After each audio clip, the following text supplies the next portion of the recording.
ያንድን ሀገር ብሔራዊ ጥቅም ለማስከበር የሀገር ከሌላኛው ሀገር ወይም ተቋማት ጋር እንዲሁም አካላት ጋር የሚያደርገው ግንኙነት እንዲሁም ስራን ለመወሰን ለማስተዳደር የሚወጣ መመሪያ የውጭ ጉዳይ ፖሊሲ ተብሎ ይጠራል። ሰላም ጤና ይስጥልኝ ክቡራትና ክቡራን ተመልካቾቻችን፣ የኢትዮጵያ ብሔራዊ ምርጫ ቦርድ በሰባተኛው ጠቅላላ ምርጫ የሚያከናውነው የተወዳዳሪ ፖለቲካ ፓርቲዎች የምርጫ ክርክር ነው። የዛሬው የምርጫ ክርክራችን በውጭ ጉዳይ ፖሊሲ ላይ አተኩሮ ይካሄዳል። ይህን የክርክር መድረክ ለመታደም የመጣችሁ ከተለያዩ የሲቪክ ማህበራት የትምህርት ተቋማትና የምርምር ተቋማት የመጣችሁ ታዳሚዎች እንኳን ደህና መጣችሁ። በዚህ በሰባተኛው ጠቅላላ ምርጫ የውጭ ጉዳይ ፖሊሲ ላይ ለመከራከር የመጡ የተለያዩ ፓርቲዎች ከብልጽግና ፓርቲ፣ ከኢትዮጵያ ፌዴራላዊ ዲሞክራሲያዊ አንድነት መድረክ፣ ከአንድ ኢትዮጵያ ዲሞክራሲያዊ ፓርቲ ተወዳዳሪዎች ናቸው። ይሁንና እዚህ እንዲሳተፉ ከተጠሩ የፖለቲካ ፓርቲዎች መካከል የኦጋዴን ብሔራዊ ነፃ አውጪ ግንባር አለመገኘቱን መግለጽ እንወዳለን። አሁን ወደ እጣ ማውጣት ስነ ስርዓቱ እንሸጋገራለን። እጣዎቻቸው የጥያቄ ቅደም ተከተልና የሚቆሙበት ስነ ስርዓት ወይም እጣ ይሆናል ማለት ነው። አንዳንድ ፓርቲዎች የፓርቲ ተወካዮች ወደዚህ መታችሁ እጣውን እንድታወጡልን እጋብዛለሁ።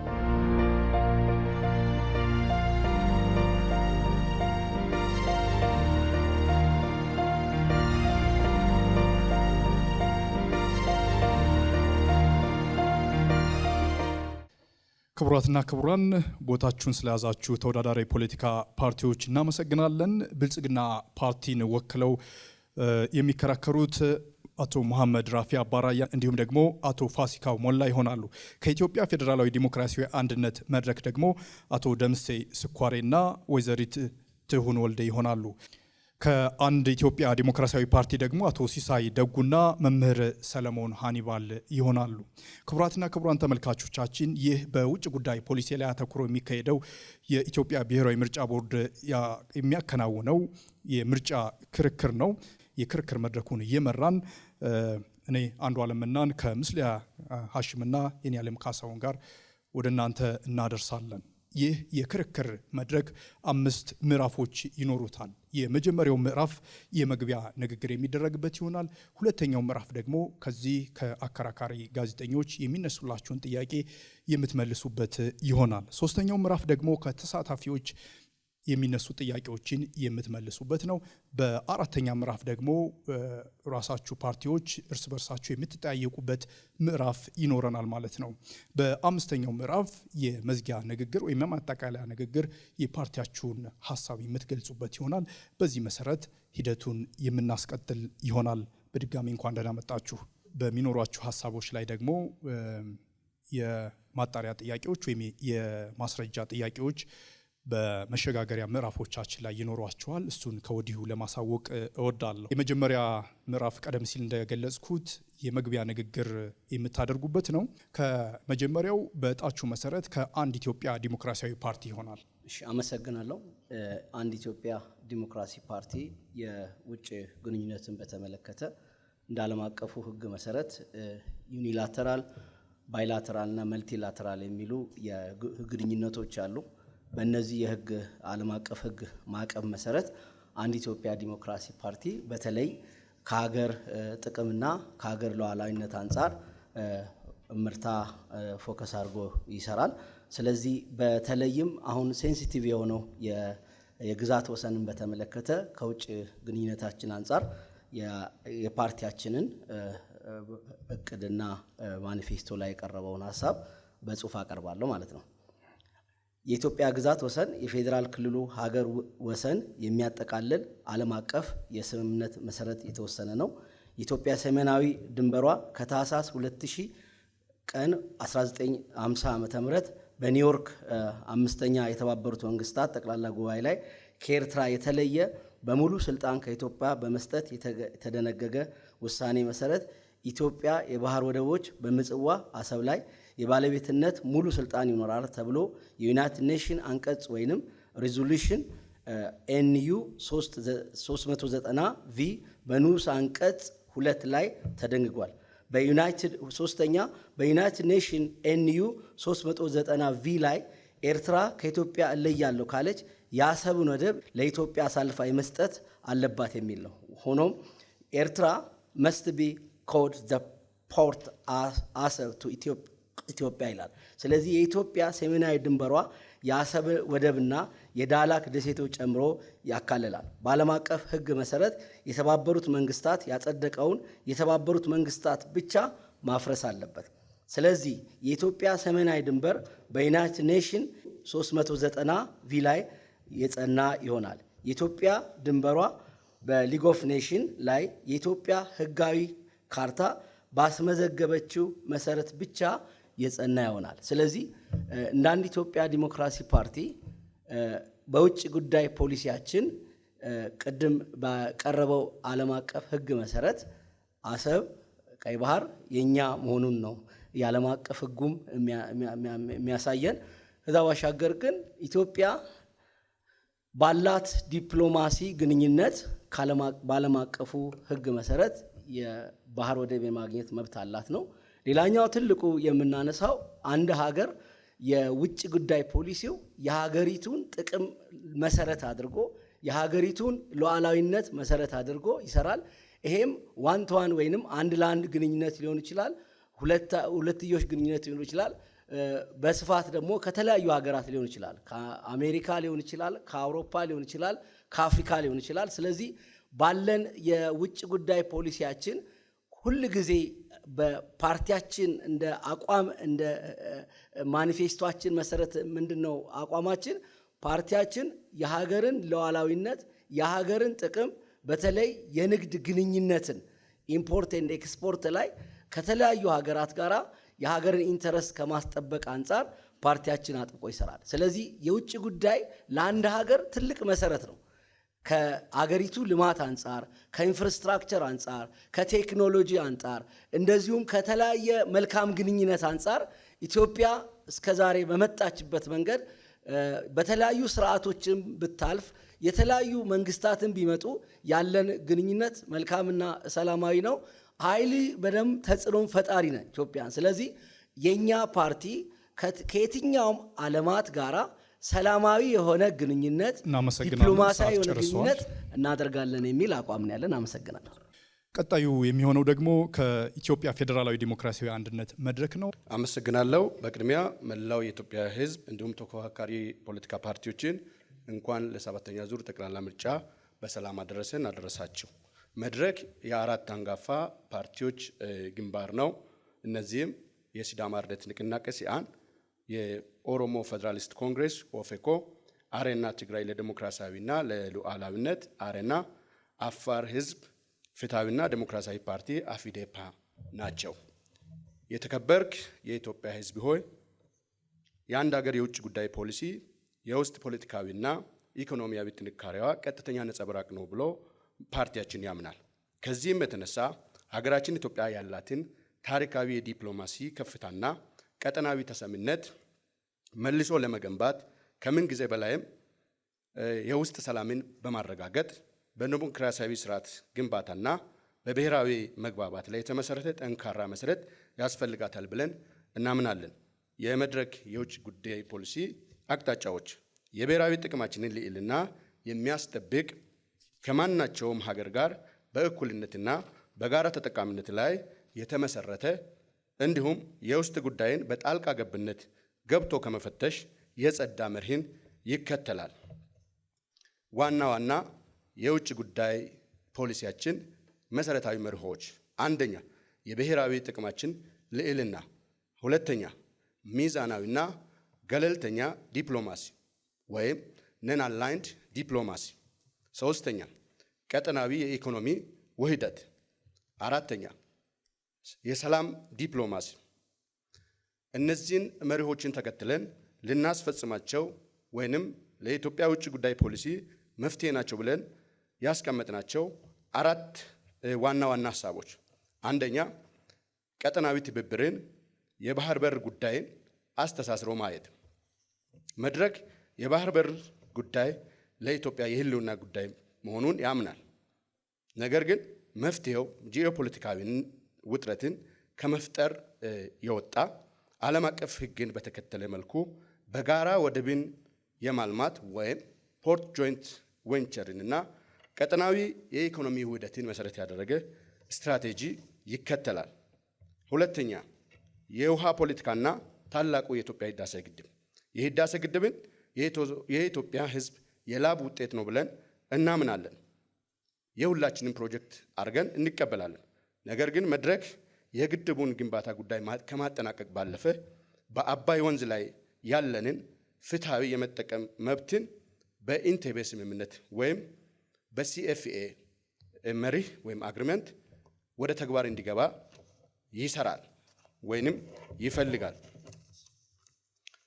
ሶስተኛ፣ ኢኮኖሚያዊ ዲፕሎማሲ ረገድ የተቋረጡ የንግድ ስምምነቶችን እንደ አጎዋ ያሉትን የውስጥ ሰላምን በማረጋገጥ የሽግግር ፍትህንም ተግባራዊ በማድረግ ወደ ነበሩበት መመለስ አለባቸው ብሎ መፍትሄ ያስቀምጣል። እንዲሁም የኤክስፖርት ዘርፉን በማስፋት የውጭ ኢንቨስትመንት ፖሊሲዎቻችንን በማሻሻልና ሀገሪቱን የኢንቨስትመንት ማዕከል እንድትሆን ይሰራል። አራተኛ መፍትሄ አቅጣጫ የዲያስፖራ አቅምን መጠቀም። በውጭ የሚኖሩ ዜጎቻችን የፖለቲካ ድጋፍ ማሰባሰቢያ መሳሪያ ከመሆን ወጥተው በእውቀት ሽግግር፣ በቴክኖሎጂና በኢንቨስትመንት ሀገራቸውን በነፃነት እንዲያገለግሉ ተቋማዊ መሰረት እንገነባለን። መብታቸውና ሀብታቸውን በህግ እንዲጠበቅ እናደርጋለን። ምልክታችን 5 ጣት ቀኝ እጅ ነው። መድረክን ይምረጡ። አመሰግናለሁ። እናመሰግናለን። ቀጣዩ ሰዓት ደግሞ የብልጽግና ፓርቲ ነው። አመሰግናለሁ። ውድ ኢትዮጵያውያን፣ የኢትዮጵያ የዘመናት የውጭ ግንኙነትና ዲፕሎማሲ ጉዞ ድሎችም ዕዳዎችም ያሉት ነው። ነባሩ የውጭ ግንኙነት እሳቤና ትግበራ በርዕዮተ ዓለም የታጠረ በሴራና ስጋት ትንተና የተቃኘ ማዕከላዊ ትልሙን ከተጋላጭነት ባለፈ ድሎችና መልካም አጋጣሚዎች ላይ ለመትከል የተቸገረ በዚህም ኢትዮጵያን ለማይገባት የጂኦፖለቲካዊ አፈና የዳረገ ነው። ብልጽግና ድሎቹን በማስቀጠል ዕዳዎቹን ወደ ምንዳ መቀየር የቻለ ገቢር ነበብ ወይም ፕራግማቲክ የውጭ ግንኙነት እሳቤን በድፍረትና ብስለት ተከትሏል። በዚህም ከዚህ ቀደም እንብዛም ትኩረት የማይሰጣቸውን ሀገራት፣ ቀጠናዎች፣ የትብብር መስኮችና የዲፕሎማሲ አካሄዶችን በሙሉ እይታ በማካተት ኢትዮጵያ በፈጣኑና ውስብስቡ የዓለም አቀፍ ግንኙነት አውድ በሁለትዮሽና በባለብዙ ወገን መድረኮች ጥቅሞቿን በተሻለ የምታስከብር ተጽዕኖ ፈጣሪ እና ተመራጭ ሀገር የመሆኗን ሀቅ ማጽናት ተችሏል። ብሔራዊ ጥቅምን ባስቀደመውና በዘላቂ የጋራ ተጠቃሚነት ጉዳዮች ላይ ባተኮረው የዲፕሎማሲ አቅጣጫችን ኢትዮጵያ በብሔራዊ ጥቅም ጉዳዮች ላይ አጀንዳና ውሳኔን ከሌሎች የምትቀበል ሳይሆን ዘላቂ ጥቅሟና ክብሯን በሚያረጋግጥ ልዕልና የምትተጋ ሉዓላዊት ሀገር መሆኗን ማረጋገጥ የሚያስችሉ ጥረቶች ተደርገዋል። የውጭ ግንኙነታችን ማዕከላዊ የፖሊሲ ትኩረቶች በሆኑት የኢትዮጵያ ብሔራዊ ጥቅምና ሀገራዊ ክብር፣ የዜጎች መብትና ደህንነት፣ ወዳጅ ማብዛት እንዲሁም በሁለትዮሽ ብሎም በዓለም በባለብዙ ወገን መድረኮች ላይ የላቀ ተደማጭነት ማስገኘት ረገድ ደማቅ ስኬቶች ተመዝግበዋል። ባለፉት ዓመታት የዜጎችን ክብር ማረጋገጥ፣ የኢኮኖሚ እድገቱን ማገዝ፣ ቀጠናዊ የመሰረተ ልማት፣ የኃይል፣ የንግድ እንዲሁም የህዝብ ለህዝብ ትስስሮችን ማጠናከር፣ የኢትዮጵያን ተሰሚነት ማጎልበት፣ በአጠቃላይ በዲፕሎማሲው ዘርፍ ወደ ተምሳሌት ሀገር ለምናደርገው ጉዞ መልካም መሰረት ማስቀመጥ የቻለ የዲፕሎማሲ ስራን ማከናወን ተችሏል። ብልጽግና የዜጎች ክብር ከሀገራዊ ክብርና ብሔራዊ ጥቅማችን ተነጥሎ የማይታይ እንደሆነ በጽኑ ያምናል። ባለፉት የለውጥ ዓመታት በውጭ ሀገራት የሚኖሩ ኢትዮጵያውያን መብትና ክብር ለማስጠበቅ በርካታ ስራዎች ተከናውነዋል። ውድ ኢትዮጵያውያን፣ ኢትዮጵያ ሀገራችን ከስኬቶቿ ምስጢር ለመማር በርካቶች የሚመላለሱባት ከዚህ ቀደም ስሟ ይነሳባቸው የነበሩ አሉታዊ ገጾችን ደማቅ በሆነ የብልጽግና ተምሳሌት መልኮች የቀየረች አይበገሬ ሀገር ናት። በከተማ ኮሪደር ልማት፣ በስንዴ ምርት ስኬት፣ በቱሪዝም ዘርፍ መነቃቃት፣ በኢንዱስትሪና ቢዝነስ ምቹ ከባቢ፣ በተሳካ ማክሮ ኢኮኖሚ ሪፎርም፣ በስኬታማ ተቋማትና በቴክኖሎጂ እምርታ ስኬቷ ለመላው አፍሪካ አብነት በመሆን ላይ ይገኛል። በተከተልነው ፕራግማቲክ የዲፕሎማሲ አካሄድ በርካታ ወዳጆችን ከቅርብም ከሩቅም በጽኑ መሰረት ላይ መገንባት እና ማደስ የቻለ ሲሆን በተለይም በጎረቤት ሀገራትና መካከለኛው ምስራቅ ከምን ጊዜውም በላቀ ትኩረት በመስራት ስትራቴጂክ አጋርነቶችና ወዳጅነቶችን አፍርተናል። በባለብዙ ወገን ዲፕሎማሲ ረገድም የብሪክስ አባልነትን ጨምሮ በአፍሪካ ህብረትና በተባበሩት መንግስታት ድርጅት ላቅ ያለ ተደማጭነት ላላቸው ሚናዎች ኢትዮጵያን ተመራጭ ማድረግ ተችሏል። በባህር በር ጥያቄያችን ዙሪያ የማይቀለበሱና ትርጉም ያላቸው እመርታዊ እርምጃዎችን ያሳካና ቀሪ ስራዎችም የሚጠበቁ ሲሆን በዲፕሎማሲው ረገድ በሉዓላዊ የባህር በር አስፈላጊነትና አይቀሬነት ዙሪያ የኢትዮጵያን እውነት ለዓለም አቀፍ ማህበረሰብ በተሻለ ማሳወቅ እናም በቀጣይ እንቅስቃሴያችን በርካቶች በአጋርነት ከጎናችን ስለመቆማቸው መተማመኛ ማግኘት የሚያስችል ስራ ተሰርቷል። ውድ ኢትዮጵያውያን፣ ብልጽግና በቀጣይ ጊዜያት በሁለቱ ውሃዎች መካከል ትስስርና ትብብርን ማጠናከር፣ ቀጠናዊ ሰላምና ኢኮኖሚያዊ ትብብርን መፍጠር እንዲሁም ዓለም አቀፍ ዲፕሎማሲያችንን ማጠናከር ላይ በማተኮር ይሰራል። ወደ ተምሳሌት ሀገር የጀመርነው ጉዟችን ከዳር ይደርስ ዘንድ በተግባር የተፈተነውን በአፍሪካና በዓለም አቀፍ ደረጃ በላቀ ተመራጭነት የኢትዮጵያን ልዕልና እያረጋገጠ የሚገኘውን ብልጽግናን ይምረጡ የመወዳደሪያ ምልክታችን የስንዴ ነዶ ነው። የስንዴ ነዶ በሉዓላዊነት ጸንቶ የመቆም በአንድነት ደምቆ የመዝለቅ በታታሪነት በርትቶ የመስራት ተምሳሌት ነው። ብልጽግናን ይምረጡ። አመሰግናለሁ። እናመሰግናለን። ክቡራትና ክቡራን ተመልካቾቻችን ይህ የብሔራዊ ምርጫ ቦርድ በሰባተኛው ጠቅላላ ምርጫን አስመልክቶ በውጭ ጉዳይ ፖሊሲ ላይ ያደረገው የሚገኘው ክርክር ነው። አሁን ወደ ሁለተኛ ምዕራፉ ይሸጋገራል። ሁለተኛው ምዕራፍ ከዚህ ከኛ ከጋዜጠኞች የሚነሳላችሁን ጥያቄ ፓርቲዎች የምትሰጡበት ምላሽ ምዕራፍ ይሆናል። አንድ ኢትዮጵያ ዲሞክራሲያዊ ፓርቲ የመጀመሪያው ተጠያቂ ይሆናል ማለት ነው። እንግዲህ በፕሮግራማችሁም አሁን በጠቀሳችሁት ሂደት መሰረት ኢትዮጵያ ራሷን በባለቤትነት የምታስተዳድረው የባህር በር ይኖራታል ብላችኋል። በምን መልኩ ነው ልትፈጽሙት ያቀዳችሁት? እናመሰግናለን። እንግዲህ ያው የባህር በር እንዲኖረን የመጀመሪያው ቅድም የዓለም አቀፍ ሕጉንም ለመጥቀስ እንደሞከር ነው ስቲል እስካሁን ባለው የዓለም አቀፍ ሕግ የኢትዮጵያ የባህር በር የኦነር ኦፍ ዘ ፕሮፐርቲ የኢትዮጵያ እንደሆነ ነው። ስቲል በዓለም አቀፍ ክርክር አልተደረገም። ስለዚህ የመጀመሪያው በዓለም አቀፍ ሕጉ የማስመለስ ነው የባህር ወደባችንን። ሁለተኛው በዲፕሎማሲ ግንኙነት ቅድም ተገልጿል። ዲፕሎማሲያዊ በሆኑ ግንኙነቶች ኢንፍሉዌንስ በማድረግ ታሪካዊ ዳራንም በማምጣት ተጽዕኖ ፈጣሪ የሚባሉ ሀገራት ጋራም ግንኙነት በማድረግ በዲፕሎማሲ ግንኙነት የማስመለስ ኢንተረስት ነው ያለን። አንድ ዲፕሎማሲያዊ ግንኙነት የምትሉት በምን መልኩ ነው? በባለ ብዙ ዘርፍ ነው? በሁለትዮሽ ነው?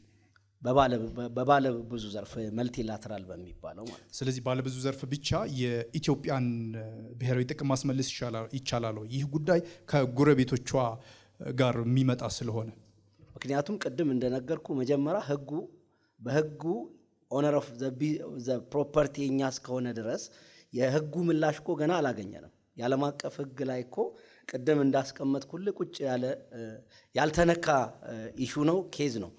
ሁለተኛው ይሄኛው የመጀመሪያው የህጉን መሰረት ተከትለን ሁለተኛው ደግሞ መልቲላተራል። ስለዚህ በዲፕሎማሲ መመለስ ባይቻል ልትጠቀሙት የምትችሉት አማራጭ ምንድን ነው? ዲፕሎማሲና ዲፕሎማሲ ነው እና በሁለቱ አማራጮች ነው የምንጠቀመው። ሁለቱ ምንድን ናቸው? አንደኛው በህግ ነው፣ ሁለተኛ በዲፕሎማሲ ነው። አመሰግናለሁ። ሁለተኛው ደግሞ የኢትዮጵያ ፌዴራላዊ ዲሞክራሲያዊ አንድነት መድረክ ይሆናል። እንግዲህ በዲፕሎማሲው ረገድ በእናንተ ሀሳብ ልዩ ትኩረት የሚሹ ጉዳዮች የምትሏቸው ምንድን ናቸው? አመሰግናለሁ።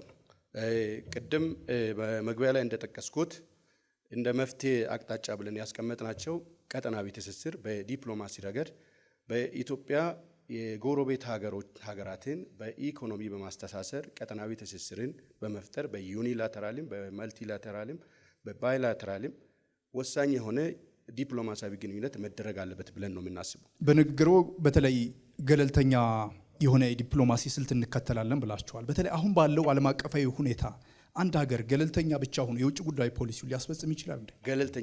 ገለልተኛ ሳይሆን ነን አላይንድ ማለት ሚዛናዊ ነው ያለው። ሚዛናዊ ማለት ሁሉንም በኢትዮጵያ ብሔራዊ ጥቅም ላይ የተመሰረተ ግንኙነት መፍጠር ያስፈልጋል ከሁሉም ጋር ማለት ነው። ስለዚህ ፖላር አንይዝም፣ ሚዛናዊ ሆነን የኢትዮጵያን ጥቅም አስቀድመን ቀጠናዊ ትስስርን ቅድሚያ ሰጥተን በሪጂናል ኢንቴግሬሽን ላይ ቅድሚያ ሰጥተን የአፍሪካ ተቋማትን ብሔራዊ ጥቅም በሚዛናዊነት ማስጠበቅ ይቻላል እንዴ? ይቻላል ብለን እናምናለን።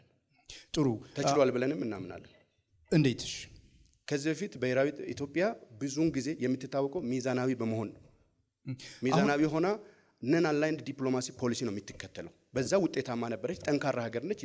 የውስጥ ሰላሟን አስጠብቃ የውስጥ ደህንነቷን አስጠብቃ ከሄደች ጠንካራ ሀገር ነው ሚዛናዊ የሚሆነው የሚባለው። ሚዛናዊ የሚሆነው ነን አላይንድ ከሆነ ወደ አንድ ፖላር ያጋደለ ዲፕሎማሲ ካልተከተለ። ለምሳሌ በንግግሮ ላይ ሌላው ፖርት በማልማት የኢትዮጵያን ጥቅም እናስከብራለን ብላችኋል። ኢትዮጵያ ባለፉት መንግስታት ከአንዱ በስተቀር በተለይ የባህር በርን ለማግኘት ከፍተኛ ትግሎች ተደርገዋል። ይህ ታሪካዊ ጥያቄ ነው። እናንተ ይህን ጉዳይ እንዴት ነው የምትመለከቱት? ፖርት በማልማት ብቻ ይመለሳል? ፖርት አንደኛ በማልማት በቀጠናዊ ትስስር ይመለሳል ብለን እናምናለን። ኢትዮጵያ ደግሞ በታሪካዊ ስህተት ያጣችውን ፖርት በፍጹም ዲፕሎማሲያዊ በሂደትና በሰጥቶ መቀበል መሪ ማስመለስ። ስለዚህ የባህር በር አያስፈልጋትም? ያስፈልጋታል ብለን የመፍትሄ አቅጣጫ ብለን ቀጠናዊ ትብብርና የባህር በር ጉዳይ ዲፕሎማሲ ባይሳካላችሁስ? ዲፕሎማሲያዊ ይሳካል፣ ተሳክቶም አይተናል። ከዚህ ፊት ለምሳሌ ከኤርትራ ጋር የነበረው ለ30 ዓመት የነበረው መቃቃር በአጭር ጊዜ ውስጥ ብልጽግና ወደ ስልጣን በመጣበት በመጀመሪያ ምዕራፍ ላይ ተሳክቷል። አመሰግናለሁ። ሰዓቱን ጨርሰዋል። ቀጣዩ ብልጽግና ፓርቲ ነው የሚሆነው። ብልጽግና ፓርቲ እንግዲህ የባህር በርን ለማግኘት እሰራለሁ ብሏል። በግልጽ የባህር በርን ለማግኘት የሚከተለው ስትራቴጂ ወይም ስልት ምንድን ነው? ብልጽግና የባህር በር ኢትዮጵያ እንድታገኝ በርትቶ ይሰራል፣ እየሰራም ይገኛል። የኢትዮጵያን የባህር በር ጥያቄ ምላሽ ለማስገኘት የምንከተላቸው አካሄዶች በጣም ዘርፈ ብዙ የሆኑ ወቅቱ የሚፈቅዳቸው ፕራግማቲክ የሆኑ የዲፕሎማቲክ አካሄዶችን እንከተላለን። እነዚህ አካሄዶች ከዚህ ጀምሮ ወደዚህ ያልቃሉ፣ እነዚህን አካቷል፣ እነዚህን አላካተተም ብለን መናገር የምንችልበት ጊዜ ላይ አይደለም ያለ ነው። ግን በመድረኩ ላይ ያሉ ወይ ደግሞ ቴብሉ ላይ ያሉ አማራጮች ሰፊ ናቸው። የሁለትዮሽ ውይይቶች ምንድን ናቸው? አንድ ሁለት አሁን ይህን በዋናነት ይዞ የሄደ ነው ለማስመለስና ስለዚህ አማራጭ ብሎ የተቀመጡ ስትራቴጂዎች የሏችሁ ማለት ነው? አሉን እንጂ ስላሉ ነው ይሄን ያህል ገፍተን የመጣ ነው። እነዚህ ስልቶች ዲፕሎማሲ የሚለው የብዙ ስልቶች የብዙ ቱሎች ማዕቀፍ ነው። ስለዚህ 1 2 3 ተብሎ ቅደም ተከተሉ የሚወጣው በጊዜ ሂደቱ ውስጥ የሚገለጹና አሁን ላይም ደግሞ የተከተልናቸው በመጀመሪያ ደረጃ ላይ ይሄ አጀንዳ ከተዳፈነበት ይሄ ጥያቄ ከተረሳበት ማምጣቱ አንዱ ስልት ነው። በሀገር ውስጥ በቀጠናውም ያሉ ህዝቦችና ሀገራት ወዳጅ ሀገራት ስለዚህ ጉዳይ ያላቸውን ስለዚህ ሳትገልጹ ነው ፖሊሲያችሁን የምታስፈጽሙት ማለት ነው? ፖሊሲው ግልጽ ነው። ማኒፌስቶአችንን ላየ ሰው ከዚህ በፊት በተለያየ ጊዜያት መሪዎቻችን ያደረጓቸውን ኮሚኒኬሽኖች ለተከታተለ ሰው ፖሊሲው ግልጽ ነው።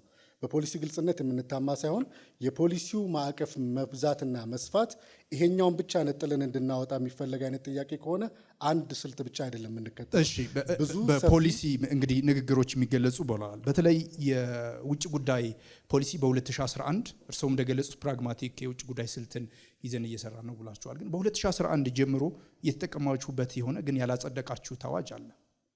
ለምን? አዋጁን በሚመለከት ነው የምገልጽልህ ወይስ እየሰራንበት ያለ ፖሊሲ? እየሰራችሁበት ያላችሁት ፖሊሲ ብሎ ማለት አንድ የተሰነደ ጥራዝ ብቻ አይደለም። በተለያዩ ጊዜ ፐብሊሽ የሚደረጉ ስራዎች፣ በመሪዎች አድሬስ የሚነገሩ ንግግሮች፣ ተቋማት የሚተገብሯቸውና የሚከተሉ ስልቶች በሙሉ አሁን ፖሊሲ እያልን የምንጠራውን ጉዳይ ዲፋይን ያደርጉታል። ስለዚህ ኢትዮጵያ ግልጽ የሆነ የውጭ ግንኙነት ፖሊሲ ከለውጡ በኋላ ስለዚህ የጸደቀ አላት ሂደት ላይ ነው ያለው። በቅርብ ቀናት ውስጥ ጸድቆ ወደ ፐብሊክ መቼ ነው የሚጸድቀው? አንድ የምርጫ ጊዜ እኮ አለፋችሁ። የህግ አውጪውን ቢጠየቅ የተሻለ መልስ የሚኖረው ይመስለኛል። ቀርቦለታል? ኦፍኮርስ። አመሰግናለሁ። ክቡራትና ክቡራን ተመልካቾቻችን አሁን ደግሞ ምስልያ ሀሽም ጥያቄ ታቀርባለች። እናመሰግናለን። እሺ፣ አመሰግናለሁ። አንድ ኢትዮጵያ ዴሞክራሲያዊ ፓርቲ ነው የምጠይቀው።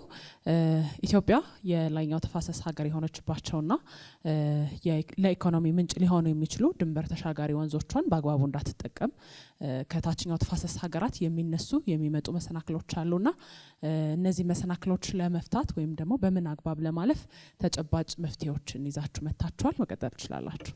ኦፍኮርስ እንግዲህ ከታችኛው ተፋሰስ ሀገራት ጋር ሊኖረን የሚችለው ግንኙነት እንደሚታወቀው የጋራ ጥቅም ነው ያለን።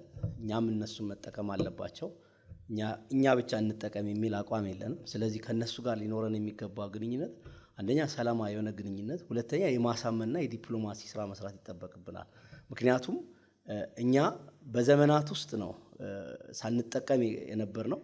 አሁን ደግሞ ወደ ጥቅም ላይ ስንመጣ እነሱ የሚያነሷቸውን ኢንፍሉዌንሶች በተቻለ መጠን የዲፕሎማሲ ስራ ትልቁ አቅም እዛ ጋር ነው የሚለካው። ስለዚህ ዲፕሎማቶች፣ የኢንተርናሽናል ሎየሮች፣ የህግ ባለሙያዎች፣ ኤክስፐርቲስ የተለያዩ ባለሙያዎችን ይዘን ከነሱ ጋር የድርድር የዲፕሎማሲ ስራ እንሰራለን የሚል እምነት ነው ያለን። ካሁኑ ምን ይለየዋል? አሁን ካለው የዲፕሎማሲ አፈታት የተለየ አማራጭ አለው ወይ? የተለየ አማራጭ የመጀመሪያው ያው ብልጽግና የሚጠቀመው የራሱ የሆነ አካሄድ አለው፣ የራሱ ሲስተም አለው። ቅድም እንደገለጹልሽ ፕራግማቲክ ነው ብለዋል። እኛ ደግሞ የዓለም አቀፍ ሕጉን መሰረት አድርገን የሚኖረን ግንኙነት በጣም ሰላማዊና ግልጽና በተለይ ኢንተራክት የምናደርግበትን መንገድ ነው የምንፈጥረው። እሺ ቀጣዩ ፓርቲ የሚሆነው የኢትዮጵያ ፌዴራላዊ ዴሞክራሲያዊ አንድነት መድረክ ነው። ኢትዮጵያ የላይኛው ተፋሰስ ሀገር የሆነችባቸውና የኢኮኖሚ ምንጭ ሊሆኑ የሚችሉ ድንበር ተሻጋሪ ወንዞቿን እንዳትጠቀም ከታችኛው ተፋሰስ ሀገራት የሚመጡ መሰናክሎች አሉና እነዚህን ለመፍታት ምን አይነት ተጨባጭ መፍትሄዎችን ይዛችሁ መጥታችኋል? አመሰግናለሁ። በመግቢያ ላይ የውሃ ፖለቲካና የታላቁ ህዳሴ ግድብ በሚል መፍትሄ አቅጣጫ ላይ የህዳሴ ግድብ ማለቁን ፓርቲያችን እንደ ትልቅ አፈጻጸም ይመለከቷል። ነገር ግን ይህ የውሃ ፕሮጀክት የቀጠናዊ ውጥረት መነሻ መሆን የለበትም ብሎ ስለሚያምን ለዚህ ደግሞ መፍትሄ ብሎ ያስቀመጠው ዊን ዊን አፕሮች የተከተለ ኮኦፕሬሽን ፍሬምወርክ አግሪመንት የሚል በኢንቴቤ ላይ የተደረገ ስምምነት 10 ሀገራት አንድ ላይ የተወያዩትና ሁለቱ የግብጽና ሱዳን አክሰፕት ያላረጉት ሌሎቹ አክሰፕት ያደረጉት አግሪመንትን ወደ ኢንፎርስመንት ማምጣት አለብን በዲፕሎማሲያዊ ሂደት ብለን ቁልጭ አድርገን አስቀምጠናል። ይህ ተግባራዊ ሲሆን ሁሉንም ሀገራት ኮኦፐሬቲቭ ፍሬምወርክ አግሪመንትን የታችኛው ተፋሰስ ሀገራት አይቀበሉትምና እንዴት አድርጋችሁ ነው ይሄንን በዲፕሎማሲያዊ ሂደት ዊን ስላላችሁ ማለት ነው? በዲፕሎማሲያዊ ሂደት ይቀበላሉ ብለን እናምናለን። ምክንያቱም እነሱንም የማይጎዳ ካልተቀበሉት ይቀበላሉ ብለን እኛ ብንመረጥ ይህንን እንዲቀበሉ ፍጹም ዲፕሎማሲያዊ ሂደት ሄደን እንሰራለን ማለት ነው። ሂደቱን መጥቀስ ይቻላል? ምናልባት የተለየ ሂደት ካለው ይሄን ተከተለ ዊን ዊን አፕሮችን ነው ሁሉንም ሀገራት ተጠቃሚ የሚያደርግ በድንበር ተሻጋሪ ወንዞች ላይ ያላቸውን ተጠቃሚነት በፍሬምወርኩ ላይ ጥናት እየተደረገ ቼክ እየተደረገ የሚጠቀሙበት አሁን ካለው የተለየ ምን አይነት ዊን ዊን አፕሮች ነው የምትጠቀሙት? አሁን ውጥረት ነክሶ ነው የምናየው። የውስጥ ሰላማችን በእነሱ አለመስማማት እየተፈጠረ ነው ብለን ስለምናስብ ይሄንን በፍጹም ዲፕሎማሲያዊ ሂደት ቀጠናዊ ሰላምን በማረጋገጥ እንሄዳለን ብለን አስቀምጠናል በፖሊሲያችን ማለት ነው። ቀጣዩ ጥያቄ የሚሆነው ለብልጽግና ነው። ኢትዮጵያ አሁን ባለችበት ሁኔታ የላይኛው ተፋሰስ ሀገር የሆነችባቸውን ለኢኮኖሚ ምንጭ ሊሆኑ የሚችሉ የድንበር ተሻጋሪ ወንዞቿን በአግባቡ እንዳትጠቀም ከታችኛው ተፋሰስ የሚመጡ መሰናክሎች አሉ። እንዴት ነው ያለፋችኋቸው? ምናልባት ደግሞ ተመርጣችሁም ስልጣን ብትይዙ ምን የተለየ አማራጭ እነዚህን ችግሮች ለመፍታት ምን የተለየ አማራጭና ፖሊሲዎች ይዛችሁ ትመጣላችሁ? እሺ አመሰግናለሁ። ድንበር ተሻጋሪ የውሃ ሀብቶቻችንን ሌሎችም ደግሞ የተፈጥሮ ሀብቶችን አጠቃቀም በተመለከተ ምናልባትም ኢትዮጵያ የህዳሴውን ግድብ ያጠናቀቀችበት አካሄድ ትልቅ ሌሰን ይሆናል ብለን እናምናለን። የአፍሪካ ላይ ያሉ ሀገራት በተለይ ደግሞ ኢትዮጵያ ያሏትን ሀብቶች በአግባቡ እንዳትጠቀም በርካታ መሰናክሎች አሉ።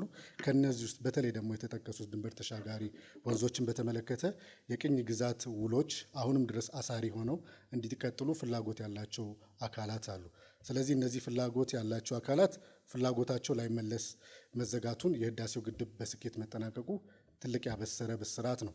ሌሎች ደግሞ ያሉንን ሀብቶች በጋራ ተጠቃሚነት መንፈስ ስንጠቀም ኢትዮጵያ ሁሉም ድንበር ተሻጋሪ ሀብቶቿ ላይ ያላት እሴት ለብቻዬ እጠቀማለሁ የሚል ራስ ወዳድነት ሳይሆን በጋራ ተጠቃሚነት መንፈስ ሌሎችንም ተፋሰሱ ላይ ያሉ የታችኛው ተፋሰስ ሀገራት አሁን እየሄደ ያለው የሶስትዮሽ ስምምነት ወጥተዋል። እንዲሁም ደግሞ ኮኦፐሬቲቭ ፍሬምወርክ አግሪመንትንም አይቀበሉም እና ይሄ ባለበት ሁኔታ እንዴት ነው ልታስማሙ ያሰባችሁት? በነገራችን ላይ ስለ አንድ የውሃ ሲስተም ስናወራ በዛ ሲስተም ላይ ወሳኝነት ሚና ያላቸው በአንዱ ተፋሰስ በኩል ያሉ ኃይላት ወይ ደግሞ ሀገራት ብቻ አይደሉም። በዛ ሲስተም ውስጥ ያሉ የላይኛውም የታችኛውም ተፋሰስ ላይ ያሉ ሀገራት ተስማምተው ተግባብተው በሳል በሆነ ህዝባቸውን ተጠቃሚ ሊያደርግ የሚችል ያኛውን ተፈጥሮ ሀብት ሊጎዳ በማይችል ሌሎቹ ተፋሰስ ላይ ያሉ አካላት ላይ የሚታይ የሆነ ጉዳት በማያደርስ እሴት ሊሰሩ እንደሚገባ ዓለም አቀፍ አሰራሮችና ህጎች የሚደነግጉት ነው። ይህንን መርህ ነው የምንቀበለው። ኢትዮጵያ ዝግጁ ነች ወደ ሶስትዮሽ ድርድሩን ለመግባት? ኢትዮጵያ ዝግጁ ያልሆነችበት አጋጣሚ የለም። በተለያዩ ጊዜያት በተለያዩ አደራዳሪ ኃይሎች የተፈጠሩ እድሎችን ተጠቅማለች።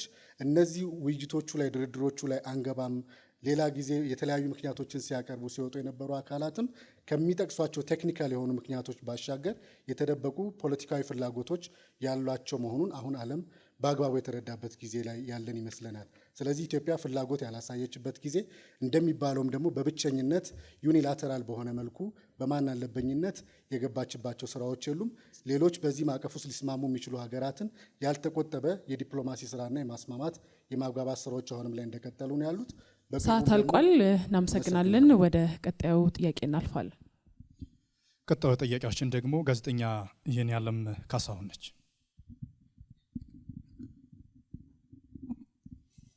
በጣም አመሰግናለሁ። የመጀመሪያውን ጥያቄ የማቀርበው አንድ የኢትዮጵያ ዲሞክራሲያዊ ፓርቲን ይመለከታል። በአሁኑ ጊዜ ኢትዮጵያ በጎረቤት ሀገሮች ጋር ያሉትን ግንኙነቶች ወይም አጋርነትን እንዴት ታዩታላችሁ? እናንተስ ብትመረጡ በምን አይነት መንገድ የምታስኬዱት ነው የሚሆነው?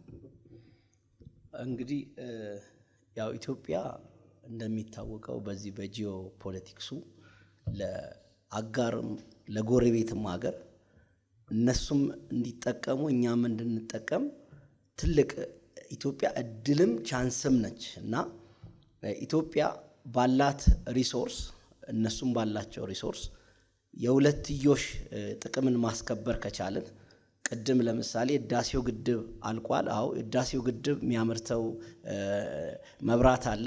መብራትን በተመለከተ ለነሱ ሼር ማድረግ አንዱ ትልቁ የግንኙነታችንን የበለጠ የሚያስተሳሰብ ነው። ሌሎች እኛ የምናመርታቸው እነሱ ማመርቷቸው እነሱ የሚያመርቷቸው ደግሞ እኛ የምናመርታቸው አሉ አግሮ ኢኮኖሚዎች በእነሱም መጠቃቀም ይችላል። ስለዚህ የጋራ የኮኦፕሬቲቭ በሆነው ግንኙነት ውስጥ የጋራ ተጠቃሚነትን ባፈራን ቁጥር ሰላማዊ ግንኙነታችን እየተጠናከረ አብሮ የማደግ እንግዲህ አፍሪካ አላደገች የሚባለው እርስ በርስ ባላት ጦርነት፣ አለመስማማት፣ አለመግባባት ለአፍሪካ ደግሞ ቀንድ ኢትዮጵያ የበቃ ትልቁ የጂኦፖለቲክስ ወይንም ኢኮኖሚካል ታርጋላችሁ እናንተ ይሄንን ምርጫ ብታልፉና ብታስተዳድሩ ምን ታረጋላችሁ? እስካሁን ድረስ ካለው በተለየ መንገድ እስካሁን ካለው የሰላማዊ ግንኙነት የአንድ መንግስት የመንግስትነቱ መለኪያው አንዱ ሰላማዊ ግንኙነት ከተለያዩ ሀገራት ጋር ዲፕሎማሲያዊ ግንኙነቱን ማጠናከር ነው። ኢኮኖሚያዊ ተጠቃሚነትን አችም ማድረግ ነው።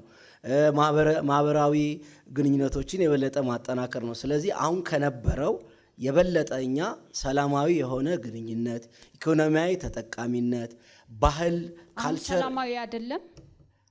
አሁን ሰላማዊ ሁኔታ የለም። እንትኖች አሉ፣ ግጭቶች እና ፍጭቶች አሉ፣ አለመግባባቶች አሉ አይደል? የተለያዩ የምንሰማቸው ነገሮች አሉ። ፋክት ነው አይደል? በምን ማረጋገጥ እንችላለን? የት አካባቢ፣ በምን መካከል፣ በእነማን መካከል? እንግዲህ ዓለም አቀፍ ሚዲያ ዛሬ ይመዘግባሉ እኮ አይደል? ከሚዲያ ምናልባት ካራቁ በስተቀር ኢትዮጵያ አሁን ባላት የጂኦፖለቲክስ አሁን የምናወራው ስለ ኢትዮጵያ ነው። የተለያዩ ሚዲያዎችን አይደለም። ከማን ጋር ነው ኢትዮጵያ ግጭት ውስጥ ያለችው? ግጭት ውስጥ አልወጣኝም። አለመግባባቶች እንዳይፈጠሩ ያን ውጥረት እናረገዋለን። ለምሳሌ ቀላል ምሳሌ ባነሳለሽ ሰዓቱ አልቋል። በጣም አመሰግናለሁ። ሁለተኛ ተጠያቂ የሚሆነው ወይም ጥያቄውን የምሰነዝረው ለኢትዮጵያ ዲሞክራሲያዊ አንድነት መድረክ ይሆናል ማለት ነው። በአሁኑ ጊዜ ኢትዮጵያ ከጎረቤት ሀገራት ጋር ያላትን ግንኙነት በእናንተ እይታ እንዴት ታዩታላችሁ? እናንተስ ይህን ምርጫ ብታልፉ እንዴት ታደርጋላችሁ የተሻለ ውጤት ለማምጣት? አመሰግናለሁ። ኢትዮጵያ ከጎረቤት ሀገራት ጋር የሚኖራት ግንኙነት ከውጥረት የጸዳ መሆን አለበት፣ ተቋማዊ መሆን አለበት። ግንኙነቶቹ እናንተ ብትሆኑ ምን እኛ ብንመረጥ ውጥረትን የሚቀንስ ተቋማዊ ግንኙነት ለጎረቤት ሀገራቶቻችን ቅድሚያ በመስጠት የአፍሪካ ተቋማት አፍሪካ ህብረትን ጨምሮ በጎረቤት ግንኙነት ውስጥ ኢንቮልቭ እንዲያደርግ ተቋማዊ አድርገን እንሄዳለን። ሁለተኛ ደግሞ የኢኮኖሚያዊ ትስስሮችን እንፈጥራለን። ምክንያቱም ጎረቤት ሀገሮቻችን ከኛ የሚጠቀሙት ሰፋፊ ጥቅሞች አሉ። ለምሳሌ የኢትዮጵያን ገበያ ይጠቀማሉ፣ የኤሌክትሪክ ኃይል ይጠቀማሉ፣ ሌሎች አማራጮች አሉ። ለምሳሌ ኢትዮጵያ ከኬንያ ጋር የምታደርገው ግንኙነት ተቋማዊ ነው ብለን እናስባለን። ቀጠናዊ ትስስርን ሊፈጥር የሚችል አካሄድ ነው ብለን እናስባለን። አሁን ካሉት ኢትዮጵያ በኢጋድ ውስጥ ያላት ተሳትፎ አለ። ከዛ የተሻለ ነገር አላችሁ? ከኢጋድ ባሻገር አፍሪካ ህብረት ኢንቮልቭ የሚያደርግ ባይላተራልም ቢሆን ከእያንዳንዱ ሀገራት ጋር የምናደርገው ግንኙነት ተቋማዊ ሆኖ ለምሳሌ ከሱዳን ጋር ከኬንያ ጋር ይሁን ከኤሪትሪያ ጋር ያለውን በዲፕሎማሲያዊ ሂደት ሰላማዊ አድርገን ውጥረቱን ቀንሰን ወደ ልማት ፊታችንን መመለስ እንፈልጋለን። ስለዚህ አሁን ያለው ውጥረት የሚረግበው ተቋማዊ በሆነ ግንኙነት ስንሄድና ኢኮኖሚያዊ ትስስር በሚፈጥር መልኩ ጎረቤቶቻችን የኛ ጠላቶች እንዳልሆኑ እኛም ብናድግ የነሱ ጠላት እንዳልሆንን የኢኮኖሚ ተጠቃሚነት ማረጋገጥ የሚቻለው በጋራ ስንለማ ስንሰራ እንደሆነ በዲፕሎማሲያዊ ግንኙነታችን ጠንክረን መስራት አለብን ብለን በትኩረታችንን ማስቀምጠን ነው ይሄድ ነው ማለት ነው። እናመሰግናለን። ለብልጽግና ፓርቲ በአሁን ጊዜ ብልጽግና ፓርቲ በሚመራው ጊዜ ላይ ሆነን የተለያዩ አገራት ጋር ካለ ግንኙነት አንጻር እስካሁን ድረስ ዲፕሎማሲ በሆነ መንገድ ያላችሁን ግንኙነትና በምን አይነት መንገድ እንደምታስተዳድሩ የምታስቀምጧቸው ነገሮች አሉ። ብትመረጡ ከዚህ የተለየ ነገር ምን ታደርጋላችሁ? በተለይም የአገርን ጥቅም በማይነካ መልኩ። ብልጽግና ፓርቲ ከውጭ ግንኙነትና ዲፕሎማሲ ጋር በተያያዘ ግልጽ የሆነ ፖሊሲ አለው። በፖሊሲያችን የኢትዮጵያን ብሔራዊ ጥቅም የሚያስቀድም የሚያረጋግጥ ሉዓላዊነታችን የሀገር ደህንነትን የሚያስከብር የሕዝቦችን ክብርና ተጠቃሚነት የሚያረጋግጥ የፖሊሲ ነው የምንከተለው። በዚህ ፖሊሲ ሂደት ውስጥ አገራዊና ቀጠናዊ ሁኔታዎችን በአግባቡ የተገነዘበ ገቢር ነበብ የሆነ ሁኔታዎችን እየተነተንን የኢትዮጵያን ዘላቂ ጥቅም የሚያረጋግጥ ብሔራዊ ጥቅሟን የሚያረጋግጥ አካሄድ ነው የምንሄደው። ከሁሉም በላይ ደግሞ ቅድሚያ ለጎረቤቶቻችን እንሰጣለን። ጎረቤቶቻችን ጋር በብዙ መንገድ የተሳሰርን ህዝቦች ነን። የህዝብ ለህዝብ ትስስር አለ፣ የታሪክ ትስስር አለ፣ የማንነት ትስስር አለ። ይህን ታሳቢ በማድረግ ጎረቤቶቻችን ጋር ዘላቂና የጋራ ተጠቃሚነትን ታሳቢ ያደረገ ግንኙነት እናከናውናለን ማለት ነው። በዚህ መንገድ እስካሁን ድረስ በነበረው ግንኙነት በተለያዩ ተጽዕኖ ስር አላረፈም ብላችሁ ታስባላችሁ? ይሄ ግንኙነት አላረፈም። የኢትዮጵያ ዲፕሎማሲ የኢትዮጵያን ብሔራዊ ጥቅም የሚያስቀድም ነው። በማንኛውም መንገድ ብልጽግና ፓርቲ የኢትዮጵያን ብሔራዊ ጥቅም በሚያቀርብበት በሚጠይቅበት ጊዜ ከታሪካዊ ጠላቶቻችንም ሆኑ ከሌሎች አካላት ፈተናዎች ይጋረጡበታል። ነገር ግን እነዚህን ፈተናዎች ተቋቁሞ ያልፋል። ትልልቅ ነገሮችን እንጠይቃለን። ኢትዮጵያ ትልቅ ነገር ይገባታል ብለን እናስባለን። ገቢር ነበር ስትሉ የምትሄዱበት አቅጣጫ ወይም ደግሞ የምትሄዱበት መርህ የላችሁም ማለት ነው? አይደለም። ገቢር ነበብ የስልት ነው፣ አካሄድ ነው። የኛ አቅጣጫ የኢትዮጵያ ብሔራዊ ጥቅም የኢትዮጵያ ሕዝቦች ተጠቃሚነትና ክብርን ማዕከል ያደረገ ነው። ነገር ግን በዚህ ተለዋዋጭ በሆነ ዓለም አሁን ዓለም በፍጥነት የተለዋወጠ ያለበት ሁኔታ ነው ያለው። የዓለም ስርዓት ተቀይሯል። ብዝሃ ቀውስ ያለበት ሁኔታ ነው ያለው።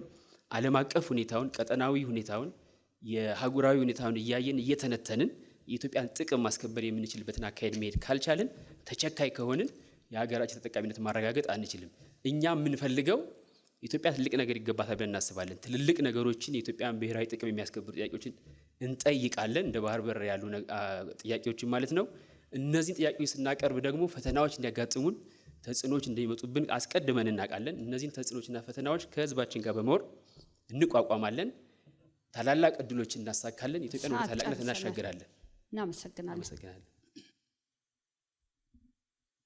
ክቡራትና ክቡራን፣ አሁን የክርክር መድረካችን ወደ ሶስተኛው ምዕራፍ ይሸጋግራል። ይህ ሶስተኛው ምዕራፍ ደግሞ ከታዳሚዎች የሚነሱላችሁን ጥያቄዎች የምትሰጡበት ምላሽ ነው። አንድ ጥያቄ ያለ ለብልጽግና ነው። አሁን ለምሳሌ የኢትዮጵያ ውጭ ጉዳይ ሚኒስትር ከኢህአዴግም አንስቶ አሁን ምንድነው የሚባለው ኢንስቲቱሽናላይዝድ አልተደረገም፣ ሞር ፐርሰናላይዝድ ነው የሚባል ነገር አለ። ትችቶች አሉ። አንድ ፖሊሲ መኖሩ ብቻ በቂ አይደለም። ያንን ፖሊሲ የሚያስፈጽሙ የተማሩ ሰዎች ያስፈልጉናል። ምን ያህል ብልጽግና ሰርተዋል? እነዚህ ሰዎችን የተማሩ የንቁ ዓለም አቀፋዊ፣ ቀጠናዊ፣ ጂኦፖለቲክስ፣ ጂኦኢኮኖሚክስ፣ ጂኦስትራቴጂ የተረዱ ሰዎችን ለመሾም ምን ያህል በቂ ሰዎችን አዘጋጅተዋል የሚል ጥያቄ ነው። አመሰግናለሁ። በጣም አመሰግናለሁ። ብልጽግና ፓርቲ የውጭ ግንኙነት ጉዳይ ሀገረ መንግስት የመገንባት ጉዳይ አድርጎ ይገነዘባል። በዚህ ሂደት ውስጥ ጠንካራ፣ ብቁ፣ ውጤታማ የውጭ ግንኙነት ተቋም ለመገንባት አበክረን እንሰራለን። ፖሊሲያችን ላይም በግልጽ አስቀምጠናል። የአንድ ሀገር የውጭ ግንኙነት አሁን የዓለምን አውድም ስንገነዘብ የአንድ ሀገር የውጭ ግንኙነት ዋና ዲፕሎማት፣ ዋና መሪ፣ ቶፕ ዲፕሎማት በሚል የሚገለጹት የሀገራት መሪዎች ናቸው። ስለዚህ የሀገራት መሪዎች በውጭ ግንኙነት ላይ የሚያደርጉት አስተዋጽኦ እንደ ግል የሚደረግ አስተዋጽኦ ተደርጎ የሚቆጠርበት ሁኔታ እሱን ከተሻገርን ብዙ ዘመናት አልፈዋል። የብልጽግና ፓርቲ የውጭ ግንኙነት አካሄድ የኢትዮጵያን ብሔራዊ ጥቅም የሚያስከብር ጠንካራ የውስጥ አቅም የፈጠረ ሂደትን ለመከተል ይህንን የሚመራ የሚሸከም ጠንካራ የውጭ ግንኙነት ተቋም መገንባትን ታሳቢ ያደርጋል። ይህን ታሳቢ በማድረግ ባለፉት ዓመታት የውጭ ግንኙነት ተቋሞቻችንን በከፍተኛ ደረጃ ለመቀየር የሪፎርም ስራዎችን አከናውነናል። አሁን እየተደረገ ያለው የውጭ ግንኙነት በኤምባሲዎቻችን እየተደረገ ያለው ምደባንም ስንመለከት በዛው ቤት ያደጉ ውጭ ግንኙነት ስራ ላይ ለዓመታት እየሰሩ ወጣት ዲፕሎማቶች ወደ አምባሳደርነት ጭምር እንዲያድጉ በማድረግ በኤምባሲዎቻችን የመመደብ ስራ እየተከናወነ ነው ያለውና ይሄ ቀጣይነት ያለው የተቋም ግንባታ ተጠናክሮ የሚቀጥል ነው የሚሆነው። የኢትዮጵያን የውጭ ግንኙነት ፖሊሲ የኢትዮጵያን የዲፕሎማሲ አቅጣጫ የሚመራ የሚሸከም ብቁ ውጤታማ የሆነ ተቋም ለመገንባት ጥረት እያደረግን ያለ ነው። ይሄ ተጠናክሮ ይቀጥላል። እናመሰግናለን። ወደ ቀጣዩ ጥያቄ አልፋለሁ። 2 ቁጥር። አመሰግናለሁ። ጥያቄ አንድ የኢትዮጵያ ዲሞክራሲያዊ ፓርቲ ነው። እንደሚታወቀው ያው የኢትዮጵያ ዳር ድንበር አሰብ፣ ምጽዋና ስዋክንን ያጠቃልላል ይላሉ። እነዚህ ቦታዎች ደግሞ በአጠቃላይ በአሁኑ ሰዓት በኤርትራ ውስጥ ነው የሚገኙት። ስለዚህ እያሉ ያሉት የኢትዮጵያ ድንበር ኤርትራንም ያጠቃልላል እያሉ ነው። በአሁኑ ሰዓት ደግሞ ኤርትራ ነጻ ሀገር ናት ወይም ሉዓላዊ ሀገር ናት። ስለዚህ ይህን ማለት የአንዲት ሉዓላዊ ሀገርን እንትን መድፈር አይሆንም ወይ? ችግር ከተነሳስ እንዴት ሊፈቱት ይችላሉ? ተጨማሪም የኤርትራን ሉዓላዊነት አይቀበሉም ማለት ነው ወይ የሚል ጥያቄ አለኝ። አመሰግናለሁ። እናመሰግናለን። እንግዲህ ያው የኤርትራ ጉዳይ ሴንሲቲቭ ኢሹ ነው። ኤርትራ እንደ አንድ ኢትዮጵያ ዲሞክራሲ ፓርቲ የኢትዮጵያ አካል ነች ብለን ነው የምናምነው። በዓለም አቀፍ ሕጉም እንደተቀበለው በዓለም አቀፍ መሰረት የተባበሩት መንግስታት ያጸደቀው የተባበሩት መንግስታት ብቻ ነው የሚያፈርሰው። ስለዚህ የፕሮፐርቲ ኦፍ የአሰብ ወይንም የባህር ወደባችን የኛ ለመሆኑ የዓለም አቀፍ ሕጉ እስካላፈረሰ ድረስ ስቲል አሁንም የኛ ነው ማለት ነው። ስለዚህ የኤርትራ መገንጠል ወይም የኤርትራ ሉዓላዊነት ሆኖ ወደ ሌላ ኢሹ ውስጥ ሄደው ኢንቴንሽናሊ የኤርትራም ህዝብ ፍላጎት አይደለም፣ የኢትዮጵያ ህዝብም ፍላጎት አይደለም።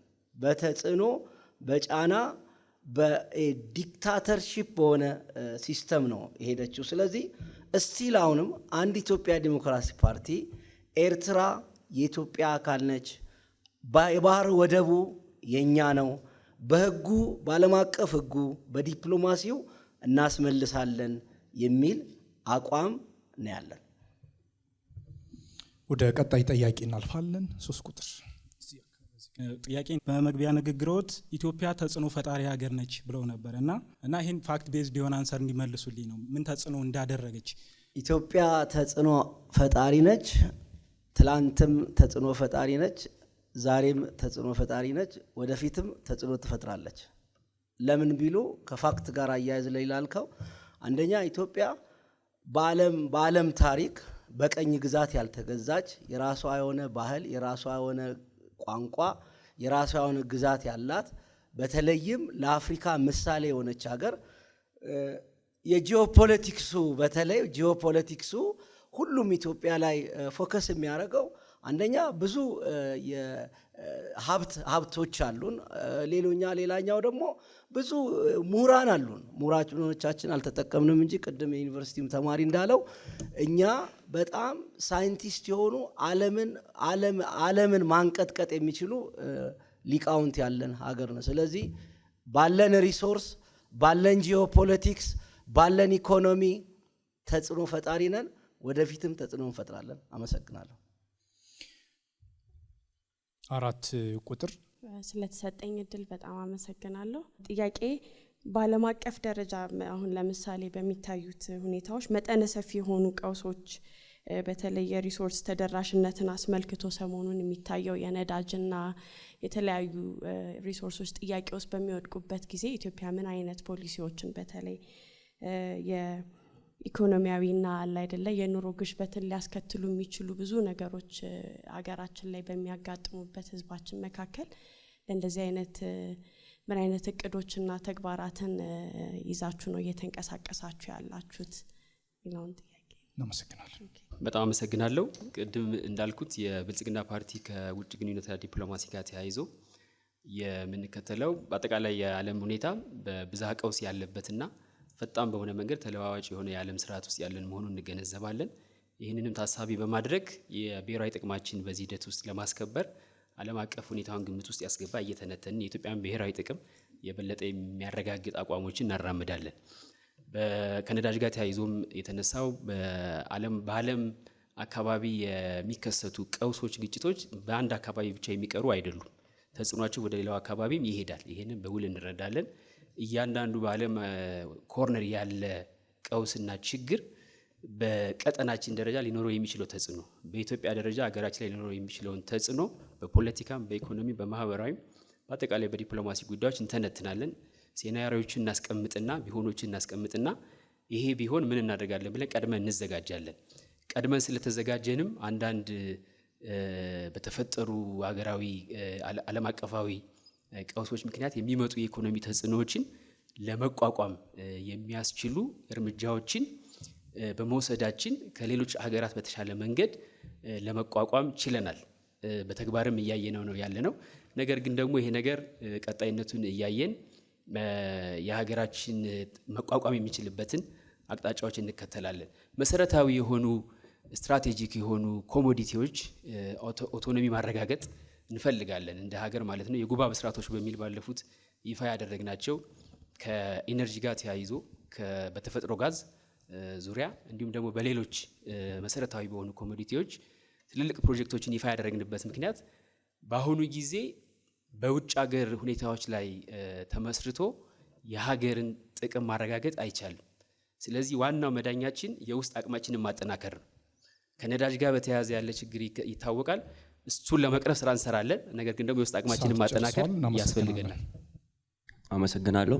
የኔ ጥያቄ የሚሆነው ለብልጽግና ነው። ብልጽግና የውጭ ጉዳይ ፖሊሲንና የባህር በር ጥያቄን ለማሳካት ፕራግማቲክ የሆነ መርህ ይጠቀማል ብላችኋል። ስለዚህ አሁን የፖለቲካ ጉዳይ ውስጥ አሁን ፕራግማቲክ የምንለው መሬት ላይ ያለውን ሪያሊስቲክ የሆነ ፖለቲካን የሚከተል መርህ ነውና ምናልባት የዲፕሎማሲ ግንኙነቱ ፌል የሚያደርግ ከሆነ ፕራግማቲክ ያላችሁት የትጥቅ ትግል ይሆንን ወይ የሚል ጥያቄ ነው። ምናልባት ዲፕሎማቲክ ሪሌሽኑ ፌል የሚያደርግ ከሆነ ፕራግማቲክ መርህን ተከተላችሁት በትጥቅ ትግል ይህንን ለማሳካት ምን ያህል ይሄዳል ፓርቲያችሁ? እናመሰግናለን። ሰዓት ጨርሳል። አመሰግናለሁ።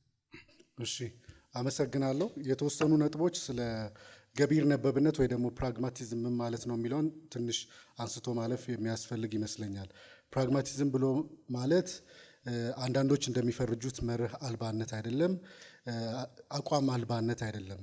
ፕራግማቲክ ብሎ ማለት ያሉንን መርሆች ያሉንን አቋሞች በተሻለ ለማስፈጸም ለማረጋገጥ የምንጠቀመው ስልታዊ አካሄድ ማለት ነው። የውሳኔ አሰጣጥ ሂደት ነው፣ የትንታኔ ሂደት ነው። ስለዚህ በዚህ ሁኔታ ውስጥ ስንረዳው አሁን ላይ የምንወስዳቸው እርምጃዎች ወደፊትም ላይ የሚመጡ ሁኔታዎችን እንዴት ነው የምንከታተለው፣ እንዴት ነው የምናጠናው የሚለውን የሚበይን አካሄድ ነው እና የዲፕሎማሲ ሂደቶች ሲጠናቀቁ ነው ጦርነት የሚመጣው፣ ፌል ሲያደርጉ ነው ጦርነት የሚመጣው የሚል የተዛባ አመለካከት እንዳይኖር እሰጋለሁኝ። አሁን ላይ ያለነው የኢትዮጵያን የውጭ ግንኙነትና ዲፕሎማሲ ፖሊሲ በተለይ ደግሞ ብልጽግናን በመወከል ነው ለማስረዳት የመጣሁት። ስለዚህ አሁን ላይ እየተነጋገርን ያለነው እያንዳንዱ አካሄድ እያንዳንዱ ቱል የምናወራቸው ነጥቦች በሙሉ ሰላማዊ ስለሆነ የዲፕሎማሲ ስልቶችና ቱሎች ነው የምንነጋገረው ማለት ነው። እንግዲህ እነዚህ መፍትሄዎች ካላዋጡ ሲባል ዲፕሎማሲ የት ጋር ጀምሮ የት ጋር ያበቃል የሚል ዲፋይንድ የሆነ ነገር ማምጣት ያስቸግራል ማለት ነው። ሁኔታዎች እየተለዋወጡ ነው። በተለይ አሁን ያለንበት ተጨባጭ ጊዜ ይሄንን የምለውን ሀሳብ በተሻለ የሚያስረዳ ይመስለኛል። አሁን በተፈጠረው የመካከለኛው ምስራቅ ቀውስ ላይ የተጀመሩ ድርድሮች አንዱ አልሳካም ሲል ምን አይነት ሌላ ሲሪስ ኦፍ ድርድሮችና ንግግሮች እየተጀመሩ እንዳለ እናምናለን ማለት ነው። ስለዚህ ዲፕሎማሲ የሆነ ቦታ ላይ ያቆማል፣ አማራጮች ተማጠው ያልቃሉ የሚል አይነት አመለካከት በፕራግማቲዝም ተወት ስንመጣ አይኖረንም ማለት ነው። ግን የማይፈቀዱ ወይ ደግሞ ያልተፈለጉ ሁኔታዎች ከተከሰቱ ኢትዮጵያ እንዴት ነው በተሻለ ፍላጎቷን የምታሳካው የሚለውን ሜይ ቢ ቀጣይ። አመሰግናለሁ። ደቂቃውን ጨርሷል። አመሰግናለሁ። ድጋሜ እድል እሰጣለሁ። እሺ፣ ጥያቄ ለአንድነት ኢትዮጵያ ዲሞክራሲያዊ ፓርቲ ነው። ኤርትራ የኢትዮጵያ አካል ናት ብለው ነበር ቅድምና እንደዛ ብሎ መደምደብ ላሰባችሁት ዲፕሎማሲያዊ ግንኙነት ጋር አይጋጭም ወይ? እና የአንድን ሀገር ሉዓላዊነት እየተጋፉ እንዴት ነው ዲፕሎማሲ ሊሰራ የሚችለው? ይሄ ነው ጥያቄ። አመሰግናለሁ። ካለን ታሪካዊ ዳራም ካለን ባህልም በነበረን ወንድማማች ግንኙነት ኤርትራ የኢትዮጵያ አካል ነበረች። በሆነ አካላቶች ወይንም ለሀገር በማያስቡ የሁለቱን ሀገራት ባህልና ወግ፣ ቋንቋ፣ ስርዓት የተጋባ የተዛመደን ማህበረሰብ ዴሊብሬትሊ ታስበውበት አይደለም ኤርትራ ወደ ብቻዋን ሉዓላዊነት እንድትደረግ የተደረገው። ስለዚህ ኮንስፓይሬሲ አለ፣ ሴራ አለ፣ ደባ አለ። ያ ደባ አሁን እኛ በምንከተለው የዓለም አቀፍ ህግ መሰረት ምናልባት ዩናይትድ ኔሽን 390 ቪ አንቀጽ 2 ላይ በንዑስ አንቀጽ 2 ላይ ያለውን በደንብ ሪፈር ብታረጊ ስቲል አሁንም ኢትዮጵያ የባህር ወደብም አላት። ከታሪክ መነሻችንም ደግሞ ስናይ የኢትዮጵያና የኤርትራ ህዝብ እኮ አንድ ማህበረሰብ የነበሩ ናቸው። ስለዚህ ታሪካዊ ስህተት ተሰርቷል። አዎ ያ ታሪካዊ ስህተትን እናስተካክላለን ነው እንጂ የኤርትራ ህዝብ ፈልጎ ባርነትና ነፃነት ተብሎ ከኢትዮጵያ ጋር የነበረን ማህበረሰብ ነው ዲታች የተደረገው። ከዛ አንጻር ነው የምናየው። አመሰግናለሁ። ጥያቄ ለብልጽግና ፓርቲ ነው። ኢትዮጵያ በዓለም አቀፍ መድረኮችና ተቋማት ወይም ኢንስቲትዩሽኖች በተለይም በአፍሪካ ህብረት ላይ ያላትን ተጽዕኖና ተሰሚነት ለማሳደግ ምን ስራዎች እየተሰሩ ነው? ምክንያቱም መስራች ሀገር በመሆኗ ኢትዮጵያ ተሰሚነትና ተጽዕኖ ሊኖራት ይገባል ብለን እናምናለን። ስለዚህም እየተሰሩ ያሉ ስራዎችን በዝርዝር ቢነግሩን እናመሰግናለን። አመሰግናለሁ። ኢትዮጵያ ካሏት የውጭ ግንኙነትና ዲፕሎማሲ እድሎች እንዲሁም ደግሞ ትልልቅ ትሩፋት የሆኑ ታሪካዊ አጋጣሚዎች መካከል አንዱ የአፍሪካ አንድነት ድርጅት ወይ ደግሞ አሁን የአፍሪካ ህብረትን በመስራችነት መመስረቷ ነው። ከዛም ባሻገር ደግሞ የህብረቱ መቀመጫ መሆኗ ትልቅ የሆነ ትርጉም ያለው ነው። ይሄ የአፍሪካ ህብረት መስራችነት እንዲሁም ደግሞ የመቀመጫው ማዕከል ብሎ ማለት ወደሚጨበጥ ዲፕሎማሲያዊ አቅምነት ሊቀየር ይገባል ብለን እናምናለን። አሁን ላይም ደግሞ ኢትዮጵያ የተያያዘቻቸው በርካታ የአፍሪካን የአየር ንብረት ለውጥ አጀንዳዎች፣ ሌሎችም ደግሞ የሉዓላዊነት የቴክኖሎጂ ሽግግር አጀንዳዎችን በመሪነት ለማቀንቀን የሚደረጉ ጥረቶች በዚህ አህጉር አቀፍ ተቋም ውስጥ ያለንን ሚና ተደማጭነት ከማስፋት አንጻር የምንሰራቸው ስራዎች ናቸው። ሌሎች ደግሞ በምርምር ተቋማቶቻችንና ትምህርት ተቋማቶቻችን የሚደረጉ ቅድም ባልደረባዬ እያነሱት የነበረው አዲሱ የዲፕሎማቶች ትውልድ በምን አይነት መልኩ ነው ፓን አፍሪካኒዝምን የሚረዳው፣ ኢትዮጵያ በአፍሪካ ላይ ያላትን ሚና በምን አይነት መልኩ ነው በጉልህ እንድትወጣ ሊረዳ የሚችለው የሚለውን የተለያዩ የውይይት መድረኮችን እንዲሁም ደግሞ ዲፕሎማቶቻችንን ስናሰለጥን አንዱ ማዕከላዊ ነጥብ ፓን አፍሪካኒዝም ወይ ደግሞ የአፍሪካን ፖለቲካ የአፍሪካን አውድ ኢትዮጵያ በተሻለ ቀዳሚነት እንዴት ልትወጣ ትችላለች የሚሉ ጉዳዮች ላይ ያውጠነጠኑ ናቸው። ሌሎቹ ኢትዮጵያ በአፍሪካ ያላትን የተጽዕኖ አድማስ ሊያሰፉ የሚችሉ ቅድም በመግቢያ ንግግሬ ላይ ያነሷቸው በተለያየ ዘርፍ የታዩት እምርታዎች በስንዴ ልማት፣ በከተማ ልማት፣ በቴክኖሎጂና በሰው ሰራሽ አስተውሎት ኢትዮጵያ የቀዳሚነት ሚና እየተወጣች ነው ብለን ስንል ከዚህ በፊት በነበሩ የነፃነት ትግሎች ላይ በዚህ በፊት የነበሩ የዲሞክራሲ ስርዓት ግንባታ ላይ የነበራትን የቀዳሚነት ሚና አሁንም ዘመኑ በሚጠይቀው መልኩ ከፊት ሆና መምራት ትችላለች የሚለውን አቅም በተጨባጭ ያሳየ ነው። ስለዚህ በተቋማት ውስጥ ካለ ተጨባጭ አቅም ባሻገር እንደ ሀገር ያለንን ሀገራዊ አቅምና ተደማጭነት ማስፋት አፍሪካ ህብረት ላይ ያለንን ሚና ያጎለብታል። ሰዓት አልቆ እናመሰግናለን። ድል የሰጠው 3 ቁጥር አመሰግናለሁ። የማቀርበው ጥያቄ ለብልጽግና ነው። እንግዲህ የአክሰስ ቱ ዘሲን ጉዳይ የትውልዱ አጀንዳ ለማድረግ ብልጽግና የሄደበት መንገድ ያስመሰግነው ማመስገን እፈልጋለሁ። ከዛ ጋር ተያይዞ ላለፉት ረጅም ዓመታት የናይል ቤዚን ኢኒሼቲቭ የታችኛው ተፋሳሽ ሀገራትን ጨምሮ ድርድር ሲካሄድ ነበረ። ያን ድርድር 5 ሀገራት በፓርላማዎች አጽድቀውታል። የናይል ኮሚሽን ወደ ስራ ለማስገባት ብልጽግና እስካሁን ሲሰራ ቆይቷል። ድጋሚ መመረጥ እድል ቢያገኝም ወደ ስራ ለማስገባት ምን ያህል ቁርጠኛ ነው ለማለት ነው። አመሰግናለሁ። የጠያቂው ጥያቄ ኢትዮጵያ ያላትን ኮሚትመንት ወይ ደግሞ ብልጽግና ስለ አባይ ያለውን ኮሚትመንት ኩዌስችን ከማድረግ ሳይሆን ፈርዘር ጥያቄዎችን ወይ ደግሞ መረጃዎችን ከመለዋወጥ አንጻር እንደሆነ በመረዳት ነው የምመልሰው። ኢትዮጵያ በድንበር ተሻጋሪ ወንዞች በተለይ ደግሞ አባይ አጠቃቀም ላይ በተመለከተ ያላትን መርህ ቅድም ማንሳት ሞክራለሁ። አሁንም ደግሞ የሚቻል ይመስለኛል። ኢትዮጵያ አባይን በተመለከተ ጽኑ ያለን አቋም በተፋሰሱ ካሉት ሀገራት ጋር በላይኛውም በታችኛውም ካሉት ሀገራት ጋር በጋራ ተጠቃሚነት መንፈስ ይሄንን ትልቅ የሆነ ሀብት የመጠቀም እሴትን የምትከተል ነው የሚሆነው። በእነዚህ ኢኒሼቲቮች ውስጥ ግን ቅድም ያነሳሁት ድብቅ የሆኑ ሳይሆን በግልጽ የሚሰሩ ፖለቲካዎች፣ ደባዎች አሉ። ኢትዮጵያን ለብቻዋ ለማስቀረት በእነዚህ ኢኒሼቲቮች ውስጥ በእነዚህ ስምምነቶች ውስጥ ቀድመው እውቅና የሰጡና ፍላጎታቸውን ያሳዩ ሀገራትን ሳይቀር ዊዝድሮው እንዲያደርጉ እንዲወጡ የሚደረጉ ጥረቶች ግልጽ ናቸው። ይሄ ግን ያልተቋረጠ የኢትዮጵያን ዲፕሎማሲ ጥረት እንደሚጠይቅ እናምናለን። አሁንም በውጭ ጉዳይ መስሪያ ቤቱ ብቻ ሳይሆን በሌሎች በፐብሊክ ዲፕሎማሲ አማራጮች መሪ ለመሪ በሚደረጉ ግንኙነቶችና ውይይቶች የምናደርጋቸው ጥረቶች ተጠናክረው ይቀጥላሉ። ሁሌም ግን የምንለው የኢትዮጵያን ሀቅ በአባይ ውሃ ላይ ብቻ ሳይሆን ከባህር በር ተጠቃሚነትም አንጻር ዓለም እንዲረዳው አፍሪካውያን እንዲረዱት ትልቅ የሆነ የተግባቦት ስራ የኮሚኒኬሽን ስራ እንደሚያስፈልግ እናምናለን። ይሄ ጉዳይ የአንድ ስርዓት የአንድ ፓርቲ ስራ ብቻ አይደለም። ህዝቦች እንደ ዜጋ ሊሰሩበት በየደረሱበት አጋጣሚ በሙሉ ሊጽፉ ሊነጋገሩበት የሚገባ የሀገር ተጠቃሚነት የትውልድ ቀጣይነትን የሚያረጋግጥ ጥያቄ ነው ብለን እናምናለን። ስለዚህ የቤት ስራው ለብልጽግና ብቻ የሚተው አይደለም። አሰላሳዮች ስለዚህ ጉዳይ መጻፍ ይኖርባቸዋል። ምሁራን በዚህ ጉዳይ ላይ ሊመራመሩ ይገባሉ። የሲቪክ ተቋማት ይሄኛውን የኢትዮጵያ ፍላጎት በተሻለ መልኩ የሚያስተጋቡ ግንኙነቶችን፣ ስትራቴጂዎችን ቀርጸው ሊንቀሳቀሱ ይገባል። ጉዳዩ ከብልጽግና ከአንድ ፓርቲ ባሻገር የኢትዮጵያ ተጠቃሚነት ስለሆነ። አመሰግናለሁ። ጥያቄ የሆነው ለኢትዮጵያ ፌዴራላዊ ዲሞክራሲያዊ ንቅናቄ ይሆናል ማለት ነው። እናም በቅድም ባሉት እኛ የነን አላይን ፖሊሲ ነው የምንከተለው ብላችኋል። እናም አሁን በምናውቀው ሁኔታ ማለት ነው አገራችን ዓለም ሁላ ማለት ነው ከባይፖላር ወደ መልቲፖላር ሲስተም ተሸጋግራለች። ሁለት ነገር የለም። እናም ኢትዮጵያ በሆርን ኦፍ አፍሪካም በኢስት አፍሪካም እንደሚታወቀው ኖርዝ ኢስት ዋተር ታወር ኦፍ አፍሪካ ትባላለች።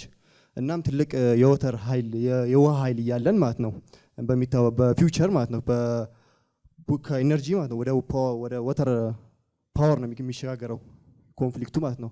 ይሄ ነገር ይሄ ሁሉ አቅም እያለን እንዴት ነው ኢትዮጵያ መሀል ሰፋሪ ሆና ከመጠቀም የፈራችው? ለምን በሙሉ አቅሟ ማለት ነው ኢስት ወደ አትገባበትም? ወደ መልቲ ፖላር ሲስተሙ የራሷን ፖላር መፍጠር ትችላለች ብዬ አምናለሁ በሆርን ኦፍ አፍሪካ እና በኢስት አፍሪካ። እና ለምንድን ነው ይሄን ነገር ያደረጋችሁት? እሺ አመሰግናለሁ። ቅድም ለመግለጽ እንደተሞከረው ለኢትዮጵያ የሚያዋጣት የውስጥ ሰላሟን አስጠብቃ ከዓለም አቀፍ ግንኙነቶቿ ሚዛናዊ ሆና ነን አላይንድ የሆነ አካሄድ መሄድ የኛ ቁርጠኛ አቋም ነው። ይሄም አንደኛ ቅድም ጠያቂ እንደገለጹት ያው የዓለም ሁኔታ ወደ መልቲፖላር እየሄደ ስለሆነ ኢትዮጵያ ወደ አንድ ያጋደለ አካሄድ ከሄደች በአንዱ ተጠቅማ በአንዱ የመጎዳት ይሄ ደግሞ ኢትዮጵያን የሚጎዳ እንጂ የሚጠቅም እንዳልሆነ ስለሚንገነዘብ ለምሳሌ ለመጥቀስ ኢትዮጵያ ብሪክስ ፕላስ አባል ሀገር ሆናለች።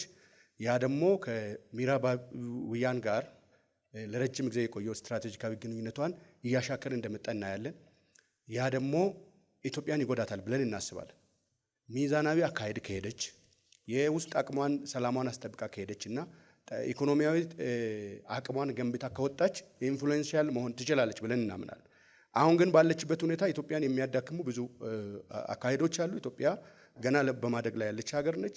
በዚህ ሰዓት ሚዛናዊ ሆና ካልሄደች ያለውን ቀጠናዊ ችግርም ቅድም እንደተባለው ጂኦፖለቲክሱንም አንድ ላይ ትሸከማለች ብለን ስለማናስብ ሚዛናዊ የሆነ ወደ አንዱ ያላጋደለ የኢትዮጵያን ብሔራዊ ጥቅም የሚያስቀድምና ኢኮኖሚያዊ ትስስርን ቅድሚያ የሰጠ በተለይ ለጎረቤት ሀገራት ቅድሚያ የሰጠ ዲፕሎማሲ ያስፈልጋታል ብለን ነው የምናስበው ማለት ነው። እናመሰግናለን። ያለኝ ጥያቄ ለመድረክ ነው። የዓለም ሀያል ሀገራት ወይም ዴቨሎፕድ ስቴትስ ድርድሩ ላይ ኢንትረስት ቢኖራቸው ኢንቮልቭ ለማድረግ ምላሾት ምንድን ነው የሚሆነው እና ፖሊሶት ላይ ያለው ምንድን ነው? አመሰግናለሁ። ጥያቄውን እንደተረዳሁት የዓለም ሀያላን ሀገራት በድርድሩ ላይ ኢንትረስት ቢኖራቸው የእናንተ አቋም ምንድን ነው ነው? አንደኛ የኢትዮጵያን ጥቅም ለማንም ሀገር አሳልፈን አንሰጥም። ድርድሩ ላይ ቅድም እንደተባለው የናይል ቤዚን ሀገራትን በተለይ የላይኛውንም የታችኛውንም ሀገራት ተጠቃሚ የሚያደርግ የኢንተርቬንስ ስምምነት ኢንፎርስ ወደ ማድረግ እና የሶስትዮሽ ድርድርን ወደ ጠረጴዛ እንዲመለስ የማድረግ ሂደትን የተከተለ ከሆነ እንቀበላለን። የኢትዮጵያን ጥቅም አሳልፎ የሚሰጠውን የትኛውንም ድርድር ግን መድረክ አይቀበልም፣ አይደግፍም። አመሰግናለሁ። ጥያቄ ለአንድ ኢትዮጵያ ፓርቲ ነው። እሱም ኢትዮጵያ የኛ ፓርቲ በኤክስፖርትና ኢምፖርት ዘርፍ ላይ አጥብቆ ይሰራል ብለዋልና ኢትዮጵያ በዓለም ገበያ ላይ በኤክስፖርቱ ዘርፍ የተሻለ ማክሲመም ኢፈርቷን ተጠቅማ እንድትንቀሳቀስ የእናንተ ፓርቲ ምን የተሻለ ፖሊሲ ቀርጿል? መሰረታዊ ጥያቄ ነው የጠየቅሽው። እርግጥ በአግሮ ኢኮኖሚያችን ላይ ወይንም ግብርናችን ላይ ያለን ኦልሞስት ከ70 እስከ 80% ኢትዮጵያውያን ኢንቮልቭ የሚያደርጉት ግብርናው ላይ ነው። ከዛ ባሻገር ዳይሬክት ደግሞ የግብርናው ስራ ላይ የሚሰማሩት ገበሬዎቻችን 62% ነው። ስለዚህ እስካሁን በምግብ ራሳችን አልቻልንም፣ ጠግበን ማደር አልቻልንም። ለምን ሲባል ካናዳ 2 እና 10% ለዓለም ምግብ ትመግባለች። እኛ ደግሞ መመገብ ያልቻለው ኢንተርምስ ኦፍ ቴክኖሎጂ ነው። ስለዚህ አሁን የደረስንበት የዓለም የአስተራረስ ወይም ከግብርናና ከምርት ጋር ተያይዞ ያሉ ቴክኖሎጂዎች በጣም ተስፋፍተዋል። ለምሳሌ ቻይና ጋር ያለን ግንኙነት በጣም መልካም ነው። ቻይናዎች በጣም ቴክኖሎጂ ላይ እየሰሩ ነው። ስለዚህ ያለን ዲፕሎማሲ ግንኙነት አንዱ ከሌሎች ባደጉ ሀገራት ከነ ካናዳም በዩ ከነ ቻይናም በዩ ከነ ሩሲያም በዩ ከየትኛውም ሀገራት እኛ ያለን ሮው ማቴሪያል ሪሶርስ እጅግ ሰፊ ስለሆነ እንግዲህ የሶሲዮሎጂም ተማሪ ነኝ። ከሀብታችን ከምድር በታች ያለ ማይኒዎች አሉን። መሬታችን በራሱ ሀብት ነው። አግሮ ኢኮኖሚው ደግሞ ኢትዮጵያ ለም መሬት ነችና ብዙ ሪሶርሶችን ቴክኖሎጂ ባዘመነ መንገድ ሲስተማቲክ በሆነ መንገድ ሪሌሽንሺፓችንን በጣም መልካም ብናረግ በደንብ ኢምፖርትም ማድረግ እንችላለን። ኢቭን ኢምፖርት የምናረጋቸው ነገሮች እኮ እኛ የላክናቸው ሮ ማቴሪያል ነው ወደ ኢምፖርት የሚሆነው። ስለዚህ ብዙ መላክ እንችላለን፣ አዎ መቀበልም እንችላለን። ከዛ አንጻር በተለይ ያለንን ሪሶርስ ከቴክኖሎጂው ካሁን ከዲጂታል ጋር ተያይዞ ባለው ብናዘምን ግብርና መራችን አግሮ ኢኮኖሚያችን ያሉን ማይኒዎቻችን መጠቀም ከቻለን ቴክኖሎጂን መሰረት ብናደርግ በጣም ከራሳችን አልፈን ለጎረቤት ሀገራት መሆን እንችላለን። እሺ፣ አመሰግናለሁ። ጥያቄ የሚመለከተው ቀጥታ መድረክን ነው። ኢትዮጵያ ባለፉት ስርዓታት ውስጥ ኢህአዴግም ጨምሮ ብሔራዊ ጥቅሟን አላስከበረችም። ያ ማለት በአንጻሩ አሁን ያለችበት ውጥረት ውስጥ አልገባችም ማለት ነው። በአንጻሩ ሰው አሁን ባለው በጣም ተለዋዋጭ በሆነ በጂኦፖለቲክስ እና በሆርን ኦፍ አፍሪካ ፖለቲክስ ውስጥ አንድ ሀገር ብሔራዊ ጥቅሟን ለማስከበር ያለውን ውጥረት ፈርታ መቀመጥ አለባት ወይ ደፍራ የምትፈልገውን ነገር ማግኘት አለበት? ምክንያቱም እኛ የምንከተለው ፖሊሲ ከውጥረት ነፃ ነው ብላችኋል። አንደኛ ውጥረቱ ራሱ ናቹራል አይደለም ወይ ነው። ሁለተኛ እናንተ ብትመረጡ ውጥረት ፈታችሁ እጃችሁን አጣጥፋችሁ ትቀመጣላችሁ ወይ? ለኢትዮጵያ ፖለቲካዊ ዲሞክራሲያዊና ሴኩሪቲ የሚሆነውን ነገር ገፍታችሁ ሄዳችሁ ታመጣላችሁ የሚለውን ለመጠየቅ ነው። አመሰግናለሁ። ጥያቄው በደንብ ግልጽ ነው። በፖሊሲያችንም ግልጽ አድርገን እንዳስቀምጥ ነው ኢትዮጵያ ፈርታ መቀመጥ አለባት የሚል አቋም የለንም። ነገር ግን አያያዙ የተሳሳተ ነው ብለን ያሰብነው ይህ ችኮላ ነው፣ ተቋማዊ አልነበረም ነው። ቀጠናዊ ውጥረትን በሚፈጥር መልኩ ነው የተካሄደው። አንዱን ተቀብሎ አንዱን የመግፋት ሂደት ነው የተካሄደው። ስለዚህ መጀመሪያ ቅድሚያ ለጎረቤት ሰጥቶ ቀጠናዊ ሰላምን በማምጣት መሰረታዊ የሆኑ ሂደቶችን ካለቀ በኋላ ይፋ መደረግ ነበረበት፣ የፖርት ጥያቄያችንም ሌሎች ጥያቄዎቻችንም። ስለዚህ አካሄዳችን ሚዛናዊ ሆኖ ለቀጠናዊ ሀገራት ጎረቤት ሀገራትን ኃይል ያሰባሰበ አካሄድ መሄድ አለባት ብለን እናምናል። እጃችን አጣጥፈን በፍጹም መቀመጥ የለብንም። በተለዋዋጭ ዓለም ውስጥም ሚዛናዊ ሆነን ከሄድን ብዙ መገለጫዎች አሉ፣ እዚህ ማንሳት ማልፈልጋቸው። ሚዛናዊ ሆነን ከሄድን የኢትዮጵያን ጥቅም አስጠብቆ መውጣት ይቻላል ብለን እናምናል። ኢትዮጵያ ከዚህ ቀደም የዲፕሎማሲያዊ ሂደቷ እጇን አጣጥፋ ተቀምጣለች ማለት አይደለም። አሁን ውጥረቱን የፈጠሩ ሂደቶች የችኮላ ስለሆኑ ተቋማዊ ስላልሆኑ ስቴብል የሆነ ተቋማዊ አካሄድ የሄደ መሄድ አለበት። የኢትዮጵያ ሉዓላዊ ማንነትን ያስጠበቀ ብሔራዊ ጥቅሟን የሚያስቀድም በተለይ ለጎረቤት ሀገራት ቅድሚያ የሰጠና የኢኮኖሚያዊ ኃይሏን ከጎረቤት ሀገራት ባለው ትስስር አጠናክሮ መውጣት አለባት። አህጉራዊ ኃይላትን መጠቀም አለባት። የአህጉራዊ ተቋማትን ጠቅሻለሁ። አፍሪካ ህብረትን፣ ቀጠናዊ ቅድም የተጠቀሰውን ኤጋድን በመጠቀም ምን መሆን አለበት? ቀጥታ ግንኙነቱ ተቋማዊ ሆኖ መሆን አለበት የሚል አቋም አለው መድረክ። አመሰግናለሁ። እናመሰግናለን። አመሰግናለሁ። አንድ ጥያቄ ነው ያለኝ ለብልጽግና ፓርቲ። የኢትዮጵያ ውስጣዊ ችግር ብዙ ጊዜ ከውጭ ሀገራት ጣልቃ ገብነት ጋር የሚያያዝ መሆኑ በተደጋጋሚ ይነሳል። ይህንን ችግር በውጭ ፖሊሲያችሁ ወይም ፎሬን ፖሊሲ ያችሁ መሰረት እንዴት መቅረፍ ይቻላል? አመሰግናለሁ። አመሰግናለሁ። የውጭ ጣልቃ ገብነትን መከላከል የውጭ ግንኙነት ፖሊሲያችን ማዕከላዊ ግብ ነው። ምክንያቱም ሉዓላዊነት የምንለው ሀሳብ አንዲት ሀገር በራሷ ጉዳይ ላይ ራሷ እስከወሰነች ብቻ በራሷ የውስጥ ጉዳዮች ላይ በዓለም አቀፍ ግንኙነቶቿ ላይ ራሷ ብቻ ወሳኙ አካል ስትሆን የሚመጣ እሴት ስለሆነ ማለት ነው። ከዚህ አንጻር የውጭ ግንኙነት ፖሊሲያችን ኢትዮጵያን ካልተገባ የውጭ ኃይሎች ጣልቃ ገብነት ለመከላከል ትልቁ መሳሪያችን ብሔራዊ ጥቅማችንን በሚመለከቱ ጉዳዮች ላይ ቀዳሚ ወሳኞች፣ ቀዳሚ ተናጋሪዎች እኛው ኢትዮጵያውያንን የኢትዮጵያ መንግስት ነው የሚለውን እሴት መከተል ነው። ለዚህ ደግሞ ትልቁ ማሳያ ደጋግመንም በተለያዩ ስኬቶች የምናነሳው ታላቁ የህዳሴ ግድብ ነው። ታላቁ የህዳሴ ግድብ ሌሎች በራሳችን ጉዳይ ገብተው እንዲወስኑ ብንፈቅድላቸው ኖሮ ለስኬት የማይበቃ ለመጠናቀቅ ዝግጁ የማይሆን ፕሮጀክት ሆኖ ይቀር ነበር ማለት ነው። ሌሎችም አሁን የጀመርናቸው የባህር ተደራሽነትን በተመለከተ የውስጥ የማምረት አቅም የውስጥ የዝግጁነትን ከማጎልበት አንጻር በተለያዩ ዘርፎች የምናደርጋቸው እንቅስቃሴዎች በሙሉ በራሳችን ጉዳይ ላይ የመወሰናችንን አቅም ሉዓላዊነታችንን ለማጠናከር ያለንን ዝግጁነትና ተጨባጭ የሆነ ኃይል የሚያሳዩ ናቸው። ስለዚህ እንዴት ሀገር ራሷን ትጠብቃለች ከውጭ ጣልቃ ገብነት ለሚለው ኢትዮጵያ ውስጥ ይህን ለመነጋገር ብዙ የሚያስቸግር አይመስለኝም። ህዝቡም ያደረ ትልቅ የሆነ የአርበኝነት ታሪክ ያለው ነው። መንግስታትም ቢሆኑ በተለያየ ጊዜ የራሳቸው ድክመቶች ቢኖሩባቸውም በአንድም ሆነ በሌላ መልኩ ለውጭ ጣልቃ ገብነት የሚመቹ አይደሉም። አሁን ባለንበት ተጨባጭ ጊዜ ላይ ደግሞ የዓለም ዑደት አስቸጋሪ በሆነበት አግባብ ላይ የትኛው ነው የማይታየው ረዥሙ ያልተገባ ጣልቃ ገብነት የሚለውን የመለየት ጥበብንም የሚጠይቅ ስለሆነ ያን ጥበብ በሚገባ የሚረዳ የዓለም ዑደትን ፍጥነትን የሚረዳ ስርዓትና መንግስት ነው ያለው የሚለውን ለማስረዳት እሞክራለሁ። አመሰግናለን። ጥያቄ የሚሄደው ለአንድነት ኢትዮጵያ ዲሞክራሲያዊ ፓርቲ ነው።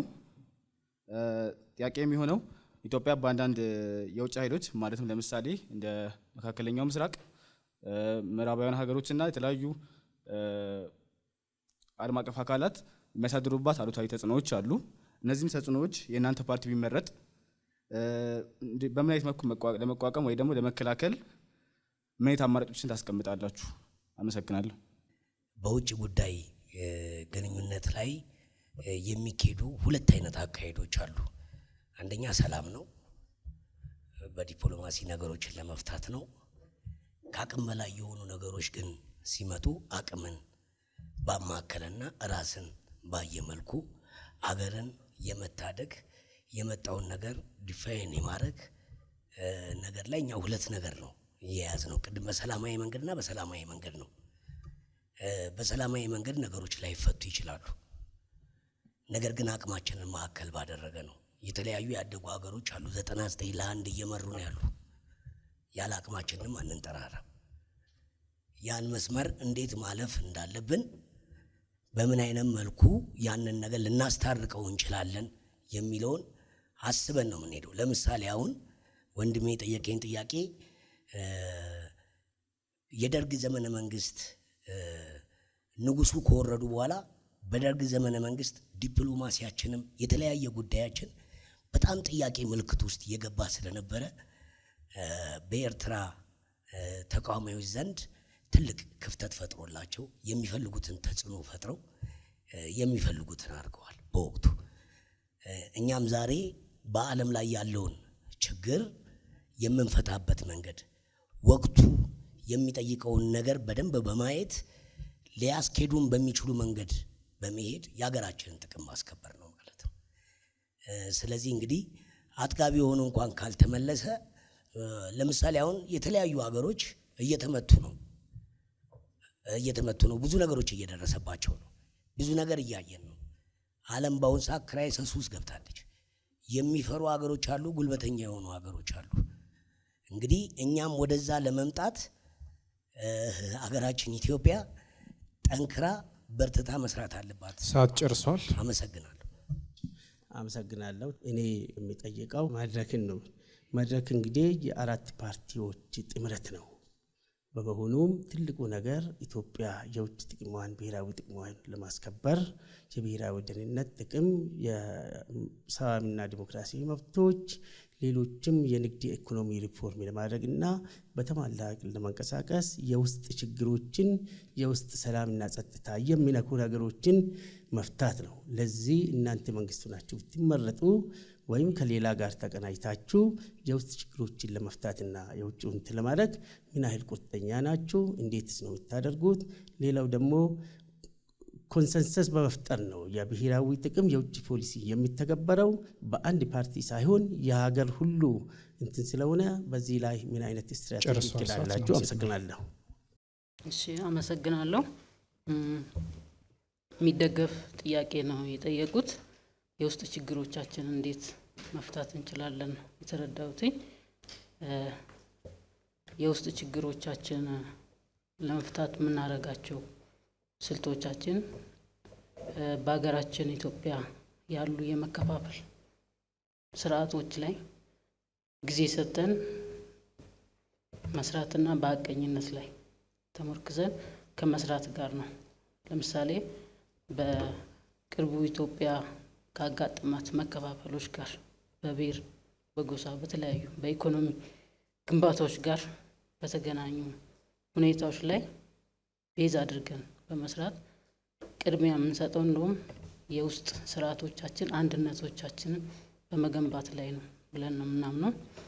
የሚቀጥለው ደግሞ የውጭ ፖሊሲዎቻችሁ ላይ እንዴት አድርጋችሁ ብትሰሩ ነው የሚለውን ለመመለስ ያህል ምንድነው የውጭ ፖሊሲ ሶሊድ በሆነ አፕሮች ሚዛናዊ በሆነ ያ ማለት እንደ ሀገራችን ኢትዮጵያ ጎረቤት ሀገሮቻችን በማይጎዱበት ሀገራችን ኢትዮጵያ ተጠቃሚነቷ እኩል በሆነ ሰልፍሽ ባልሆነ ወይ የዜጎችን እኩልነት፣ የኢኮኖሚ እኩልነት፣ ጤናማ ግንኙነትን ባካሄደ የውጭ ጉዳይ ፖሊሲዎቻችንን እናስከብራለን።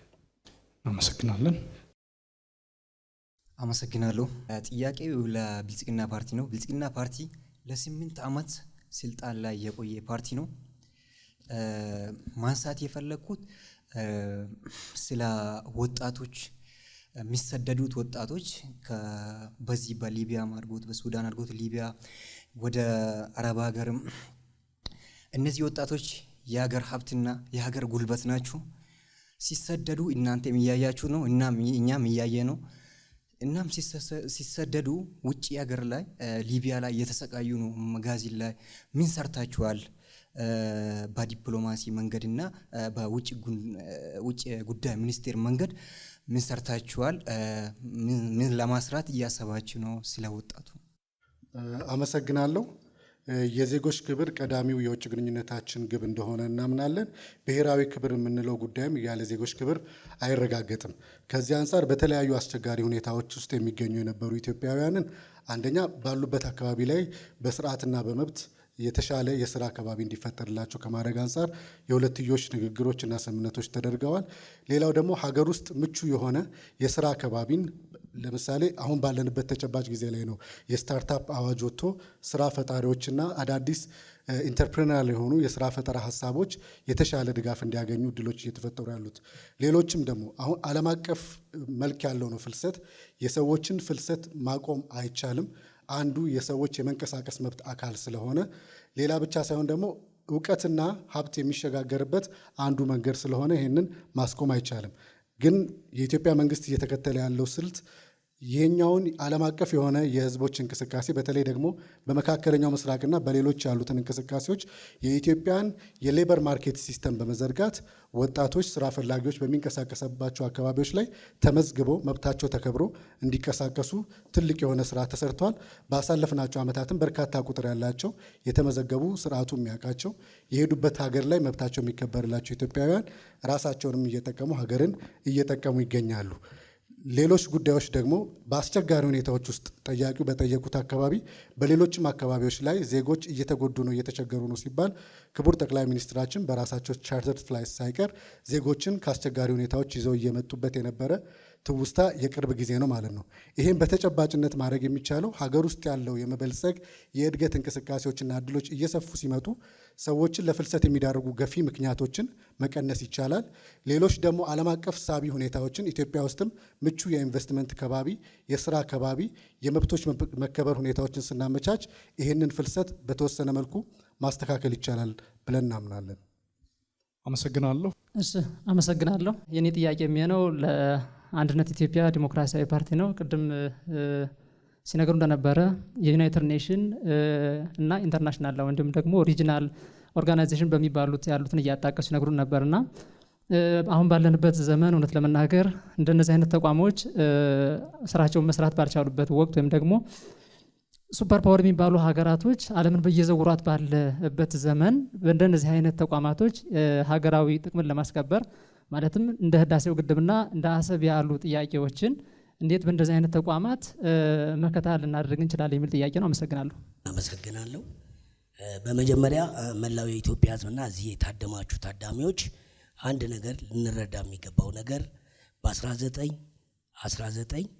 በ1950 ቅድም እንደገለጸው ባልደረባዬ የተወሰነው ውሳኔ የትኛውም አካል ኤርትራም ይሁን ጥያቄ አንስታ ያ ጥያቄ አልተሻረም።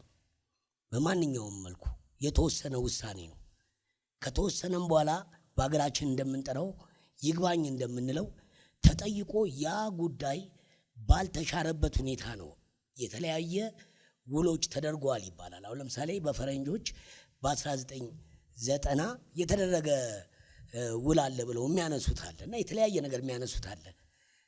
በመጀመሪያ ደረጃ እንግዲህ በቀኝ ግዛት እየገዙ በቀኝ ግዛት ያለ ሀገርና ያለ ሀገሩ ህዝብ ፍቃድ የተለያዩ የተደገበሩ ውሎች አሉ። እነዚህ ውሎች በዓለም አቀፉ ተቀባይነት እንደሌለው የተቀመጠ ህግ አለ። ተቀባይነት የላቸው ያለ ሀገሮች ፍቃድ ያለ ህዝባቸው ፍቃድ የተከናወኑ እንደሆኑ። ሁለተኛ ጭብጥ የሆነው ነገር ምንድን ነው? በዓለም አቀፍ ምጽዋንም ሆነ ቀይ ባህር አሰብንም ሆነ ለኢትዮጵያ ሲወሰን በ1950 ተወስኗል።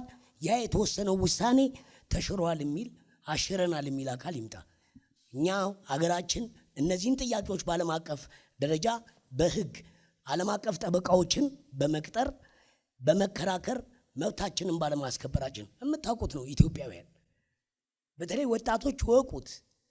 የሀገር ፍቅር የሌላቸው የትውልድ ፍቅር ተሻጋሪ ሀሳብ የሌላቸው ከ100 ዓመት በፊት በጠላቶቻችን ብዙ መከራ ሲደርስብን በአባቶቻችን ባልዘመነ ዘመን ብዙ መስዋዕትነት አገር ሰዓት ጨርሷል። አመሰግናለሁ። ክቡራትና ክቡራን ተመልካቾቻችን ይህ የኢትዮጵያ ብሔራዊ ምርጫ ቦርድ በሰባተኛው ጠቅላላ ምርጫ አስመልክቶ በውጭ ጉዳይ ፖሊሲ ላይ ያደረገው የሚገኘው ክርክር ነው። ተፎካካሪ የፖለቲካ ፓርቲዎች አሁን ወደ አራተኛው ምዕራፍ እንሸጋገራለን። ይህ ምዕራፍ ፓርቲዎች እርስ በርሳችሁ የምትጠያየቁበት ነው። አንድነት ኢትዮጵያ ዲሞክራሲያዊ ፓርቲ የመጀመሪያው ጥያቄ ይሆናል ማለት ነው። ቴንኪው። እዚህ ያላችሁ ታዳሚዎቻችን እንደውም የምትሰሙ የኢትዮጵያ ህዝብ እዚህ ጋር ያሉ የፖለቲካ ፓርቲዎች አንድ የሚናገሩት ንግግር ግራ የገባው ንግግር አለ። በጣም ማዝንበት እንደ አንድ ኢትዮጵያዊ በሰላማዊና በሰላማዊ መንገድ ብቻ በዲፕሎማሲ ብቻ የሚባል ነገር አለ። እኛ እኮ ሀብታችንን ያጣ ነው ቴክኒካል ከነጮቹ ጋር ተጠቅመው በጦርነት እኮ ነው ሀብታችንን። ለማን ነው ጥያቄ እያቀረቡ ያሉት? ለመድረክ ነው የማቀርበው። ያው ዲፕሎማሲው አንዱ መንገድ ነው። ጥረት የሚደረገው በዲፕሎማሲው ነው። የዲፕሎማሲው መንገድ ውጤት ካላመጣ ምንድን ነው ብላችሁ ስትሏቸው ዲፕሎማሲና ዲፕሎማሲ ይሄ አይሰራም። እንደ አንድ ኢትዮጵያ ዲሞክራሲ ፓርቲ አቋማችን ነው የምንነግራችሁ። ያጣነውን ነገር በሰላማዊ መንገድ ለመፍታት የመጀመሪያው ስራችን ነው። ከዛ ውጭ ግን ንብረታችንን የመመለስ በማንኛውም መንገድ በጦርነትም ሊሆን ይችላል፣ በማንኛውም መንገድ ንብረታችንን ንብረት ለማድረግ አንድ ኢትዮጵያ ዲሞክራሲ ፓርቲ ቆራጥ የሆነ አቋም ነው ያለው። ሊያውም እዚህ ያሉት ፓርቲዎች ለማሳነስ አይደለም፣ በርዕዮተ ዓለማቸውም ይሁን በፖሊሲያቸው ይሄን አላስቀመጡም። ሰሞኑን በቲቪ በሬዲዮ በተለያየ መልኩ እየሰማችሁ ነው፣ እየተናገርን ነበር። እኛ በፖሊሲ ደረጃ አስቀምጠናል። ንብረታችን ነው፣ ንብረታችን በሻጥር አተነዋል። የውጭ ግንኙነታችን ላይ ትላንት ሰርተው እንደመጡ እነዛ ሀገርን ያሳጡን አካሎች እኛም አሁን ጥሩ ጊዜ ነው ለኛ። እናመሰግናለን። አመሰግናለሁ። ጥያቄው ለመድረክ ነው፣ መቀጠል ትችላላችሁ። አመሰግናለሁ። ጓዳችን ወይንም የፓርቲው አባል በጠየቁት መሰረት ለኢትዮጵያ ሕዝብ ጦርነትን እንዳማራጭ አስቀምጠን አንሄድም። እኛ ሰላም፣ ዲፕሎማሲ፣ ፍጹም ቁርጠኛ ዲፕሎማሲና ሰጥቶ መቀበል መሪ የዓለም አቀፍ ሕግ እያለ ጦርነትን እንዳማራጭ አስቀምጠን አንሄድም። የኢትዮጵያ ሕዝብ ይመለሳል ብለን ደግሞ እናምናለን። ተመልሶም ታይቷል። አሁን የተደረጉ ጥረቶችንም አይተናል። ጥረቶቹም ፍሬ አፍርተዋል። እኛ ብንመረጥ እነዚህን ጥረቶች በሰከነ መንገድ በፍጹም ዲፕሎማሲያዊ ሂደት ተቋማዊ አድርገን እናስቀጥላለን ነው። ለኢትዮጵያ እነዚህ አማራጮች እያሉ ሰላማዊ የሁለትዮሽ ግንኙነት ይኖራል፣ ፍጹም ዲፕሎማሲያዊ ሂደት ይኖራል፣ ዓለም አቀፍ ትብብር ይኖራል፣ የሰጥቶ መቀበል መሪ ይኖራል። እነዚህ እያሉ ጦርነትን እንደ አማራጭ አስቀምጦ መሄድ እንደ ፓርቲያችን አናምንም። ኢትዮጵያ ገና በማደግ ላይ ያለች ሀገር ነች። የውስጥ ሰላሟን አጠናክራ ከሄደች በዲፕሎማሲ ተጽዕኖ መፍጠር ትችላለች የሚል እምነት አለን። ይኸው ቅድሚያ የምንሰጠው የውስጥ ሰላምን አጠናክሮ በመሄድ ግጭቶችን፣ የውስጥ የሻከሩ ግንኙነቶችን በሰላማዊ መንገድ በፍጹም ሰላማዊ በሆነ ድርድር ይፈታል ብለን እናምናለን። ኢትዮጵያኖች በመነጋገር ያምናሉ። የራሳቸው የሆነ ባህል አላቸው።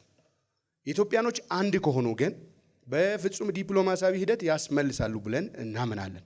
አሁን ብንመረጥ ለ5 ዓመታት ይህንን እናስቀጥላለን ብለን በኋላ በመጨረሻ ግቦቻችንንም እናቀርባለን።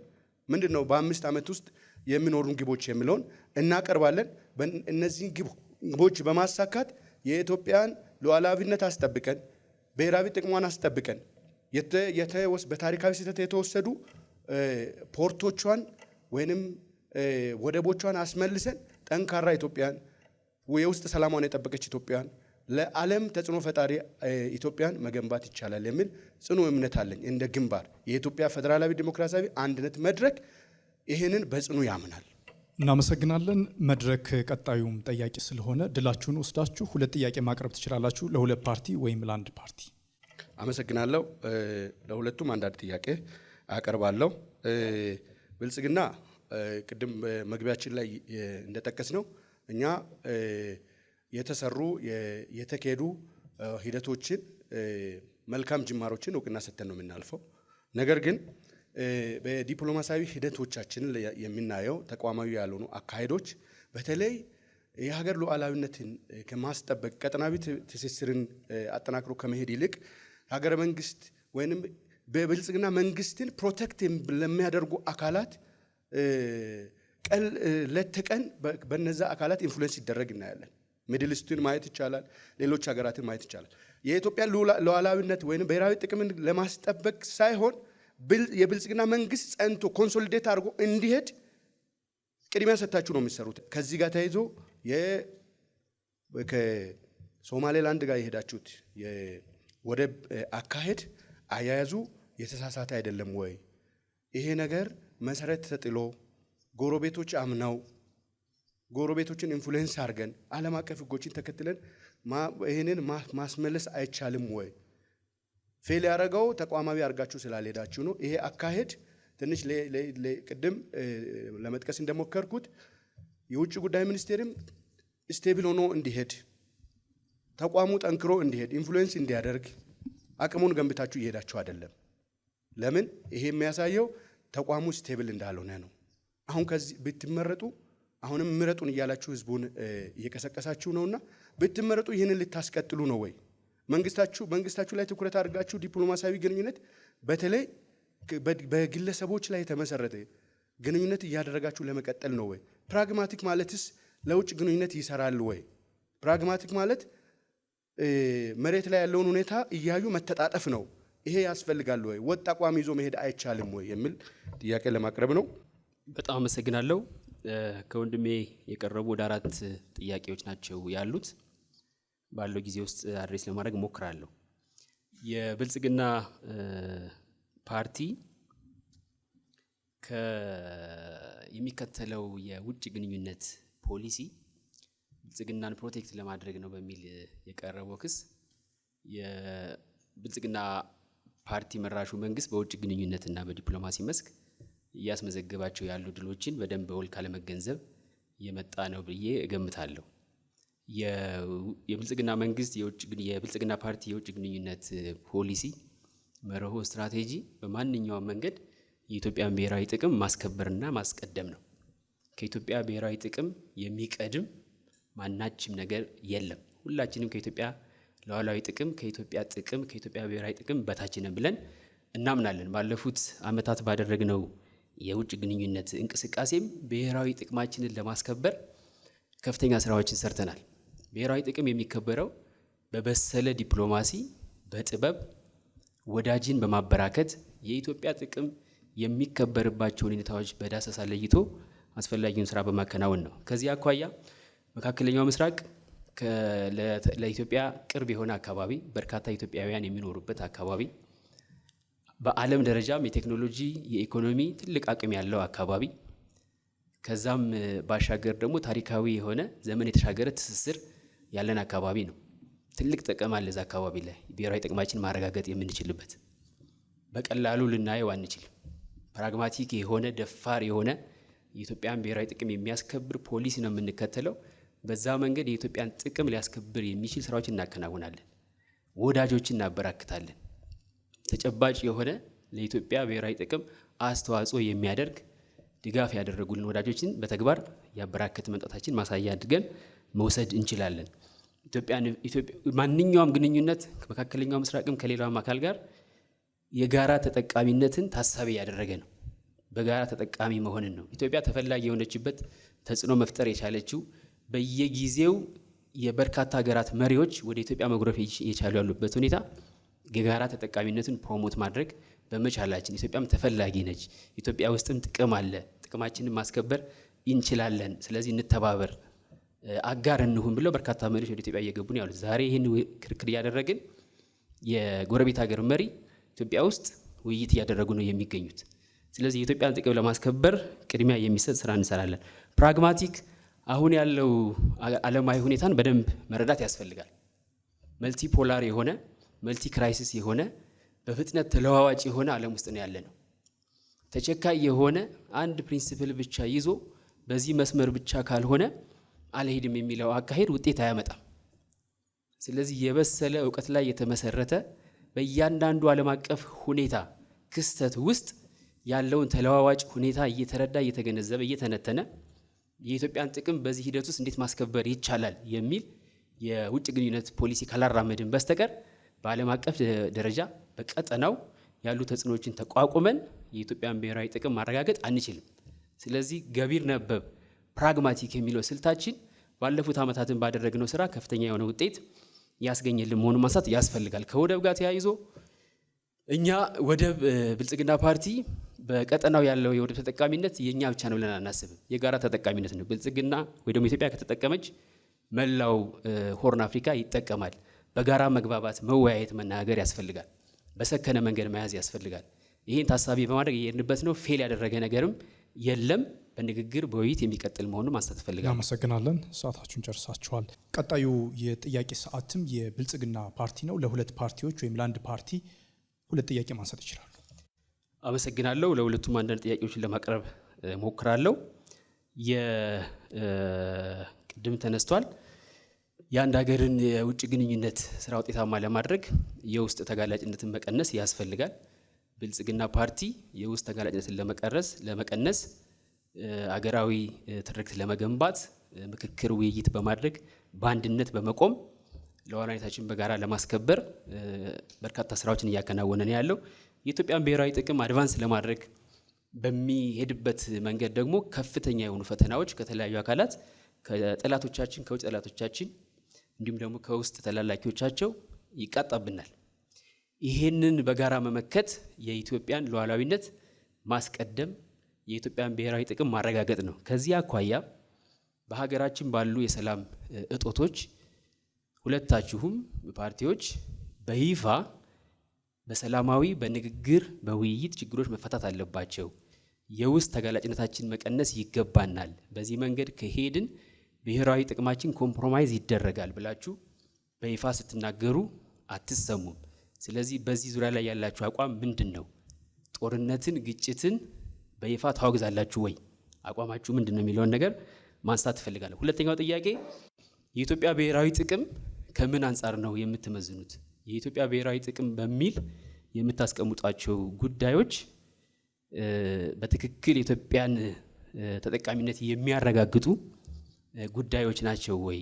በጦርነት መንገድ የኢትዮጵያን ብሔራዊ ጥቅም ማረጋገጥ ነው የሚቻለው ወይስ ደግሞ የኢትዮጵያን ብሔራዊ ጥቅም ማሳጣት ነው የሚቻለው? ስለዚህ ብሔራዊ ጥቅማችንን በምን አይነት መንገድ ነው ማሳካት የምታስቡት? ትክክለኛ መንገድ ነው ወይ? ብሔራዊ ጥቅሞቻችንስ የኢትዮጵያ ምንድን ናቸው ብላችሁ ታስባላችሁ? ለይታችኋል? የኢትዮጵያ ብሔራዊ ጥቅሞች ምንድን ናቸው የሚለው ማንሳት እፈልጋለሁ። አመሰግናለሁ። የተነሳው ጥያቄ ቅድም በመግቢያም በተጠየቁ ጥያቄዎች ሂደት ውስጥም የተነሱ ሀሳቦችን ነው ያነሱት። እንደ መድረክ አቋማችን ተጋላጭነታችንን ለመቀነስ የውስጥ ሰላማችንን አጠናክረን መሄድ አለብን። በግጭት ውስጥ የሚሳተፉ የትኞቹም አካላት ጥያቄያቸውን፣ ሀሳባቸውን ለኢትዮጵያ ይበጃል ብለው የሚያስቡትን በጦርነት ያሳካሉ ብለን አናምን፣ በግጭት ያሳካሉ ብለን እንደ መድረክ አናምንም። ሰላምን አስቀድመን፣ ውይይትን አስቀድመን የውስጥ አንድነታችንን አስጠብቀን ከሄድን ነው ተጋላጭነታችን የሚቀንሰው፣ ተጽዕኖአችንም በዛው መጠን ከፍ የሚለው። የኢትዮጵያን ተጽዕኖ ለማምጣት የኢትዮጵያን አንድነት አስጠብቆ መሄድ ያስፈልጋል። ለዚህ የመድረክ አባል ፓርቲዎች በኢትዮጵያ የሚደረጉ የጋራ መግባባት ውይይቶችን በጽናት የሚሳተፉ ናቸው። በዛ ውስጥም በሀገራዊ ምክክር ኮሚሽን ውስጥ ጠንካራ ተሳታፊ ሀሳብ የሚያቀርቡ አባል ፓርቲዎች ናቸው። እንደ ግንባርም አቋማችን የውስጥ ሰላምን በንግግር ፈቶ ጥያቄዎችን በንግግር በጠረጴዛ ዙሪያ ፈቶ የሀገር አንድነትን አስጠብቆ ካልሄደ ኢትዮጵያ ተጽዕኖ መፍጠር አትችልም የሚል አቋም አለ። ስለዚህ ይህንን ደግሞ በተለያዩ ጊዜ በተናጠልም እንደ ግንባርም መግለጫዎች ይወጣሉ። እነዚህ መግለጫዎች ሰላም ለኢትዮጵያ አማራጭ የሌለው ጉዳይ ብለን ስለምናስብ ከሰላም ውጪ አማራጭ አድርገው የወጡ አካላትም ወደ ሰላም እንዲመጡ በተደጋጋሚ በመግለጫዎቻችን ጥሪ እናቀርባለን። የኢትዮጵያ መንግስትም ለዚህ በሆደ ሰፊነት እንዲሄድ እንፈልጋለን። በተናጠል የሚያደርገውን እንቅስቃሴ አንደግፍም። ሁሉንም ለዚህ ኮንትሪቢዩት የሚያደርጉ በግጭት ውስጥ እየተሳተፉ ያሉ አካላትን ጥያቄዎቻቸውን በሰላማዊ መንገድ አቅርበው እንዲፈታ ሆደ ሰፊ ሆኖ ረጅም መንገድ ሄዶ ማምጣት ያለበት ገዢው ፓርቲ ነው ብለን እናምናለን። እኛ ብንመረጥ ይህንን እናደርጋለን የሚል አቋም አለን። እናመሰግናለን። የአንድ ኢትዮጵያ እንግዲህ ከወንድሜ የተጠየቁት እንደ ሀገራችን እንደ ኢትዮጵያ እዚህም ያላችሁ ወገኖቼ የምትሰሙም ኢትዮጵያውያን ከሀገር ውጭ ባለው በጦርነት ነው ወይ እናንተ የምታምኑት? ሰላሙን ልታመጡ የምችሉት በጦርነት ነው ወይ? በደንብ አላዳመጡኝም እንጂ መጀመሪያ በዲፕሎማሲ መንገድ ችግሮቹን ለመፍታት የመጀመሪያ ስራችን ነው። ዛሬ በኢትዮጵያ ሕዝብ ፊት ዲፕሎማሲ በሰላማዊ መንገድ ብለን የምንሄደው አንዳች ነገር የለም። የመጀመሪያው አማራጫችን ሰላማዊ መንገድ ነው። በሰላማዊ መንገድ የማይፈታ ነገር ከገጠመን ማድረግ ባለብን መልኩ የሀገራችንና የህዝባችንን ጥቅም እናስከብራለን ያልኩት ይሄ ነው። እኛ ጋር ያለው ይሄ ነው። እንግዲህ ለሀገሪቷ ለዚች ሀገር ሂደት እኛ ብለን የምንለው በሀገር ውስጥ ያሉ ችግር አሁን ለምንሄድበት መንገድ እንቅፋት ሆኖብናል። አሁን በሀገር ውስጥ ያለው የእርስ በርስ ችግራችን የመጀመሪያ ስራችን ነው ብለን ነው የምናምነው። የእርስ በርስ ችግራችን ቢፈታ አሁን ያገኘነውን እድል መጠቀም እንችላለን። አሁን ትልቅ እድል ነው። ጂኦፖለቲካውን እያየን ነው ሁላችንም በአካባቢው ላይ ያለውን። ይህንን ተጠቅመን የሀገራችንን ጥቅም ለማስከበር ወቅቱ ነው። ከፊታችን ግን የተደነቀሩ ብዙ ነገሮች አሉ። ለምሳሌ መንግስትን እንደ መንግስት አፕሪሼት የምናደርገው ነገር አለ። ይሄ መብታችንን ለማስከበር ቁርጠኝነት አለው። ይሄ ቁርጠኝነቱ ግን ሊተገበር የሚችለው በሀገር ውስጥ ያለውን ችግር መፍታት ስንችል ነው። ቀድመን ይህን ችግር እንፍታ ነው። ይህን ችግር ከፈታን ያለውን ወቅታዊ ነገሩን ተጠቅመን ጂኦፖለቲካውን ተጠቅመን የሀገራችንና የህዝባችንን ጥቅም እንዲሁም ደግሞ ያለ አግባብ ያጣነውን ነገር ማስከበር እንችላለን እላለሁ። በፖሊሲ ደረጃ አስቀምጣችሁ ነው ወይ ይህንን የጦርነት የተለያየ ነገር በጦርነት የሚገኝ ነገር አለ ብላችሁ ያስቀምጣችሁት ወይም የምታስኬዱት ብለውናል። እንግዲህ ፖሊሲ ብዙ ነገሮችን ያካትታል።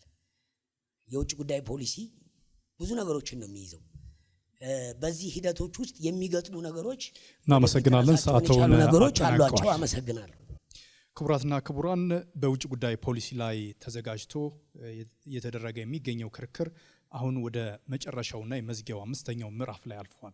በጽሁፍ ወይም በንግግር በነበራችሁ ቅደም ተከተል መሰረት የፓርቲያችሁን ሀሳብ መግለጽ ትችላላችሁ። አንድ ኢትዮጵያ ዲሞክራሲያዊ ፓርቲ። ቅድም ታሪካዊ ጥያቄ የጠየቀ ወጣት አለ። ኢትዮጵያ በዓለም አቀፉ ባላት ግንኙነት ወይም የሰራችው ስራ ምን አለ ብሎ የጠየቀን ወጣት እንግዲህ በአፍሪካ ህብረት የአፍሪካ ህብረት በሀገራችን ውስጥ እንዲኖር የአፍሪካ ህብረት እንዲፈጠር የአፍሪካ ህዝብ መብት እንዲከበር በንጉሱ ዘመን ታላቅ ስራ እንደተሰራ ወጣት ወንድሜ ሳያውቅ አይቀርም።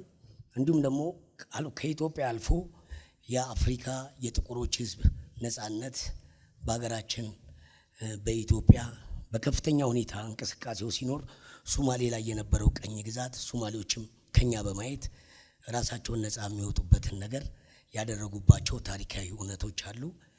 ከታሪካችን ስንነሳ ያው ሀገራችን ኢትዮጵያ ታላላቅ ነገሮችን የሰራች ነች። በዓለም አቀፍ በጂኒስ ቡክ ላይ ታሪኳ የተመዘገበ ነው፣ የሚካድ አይደለም።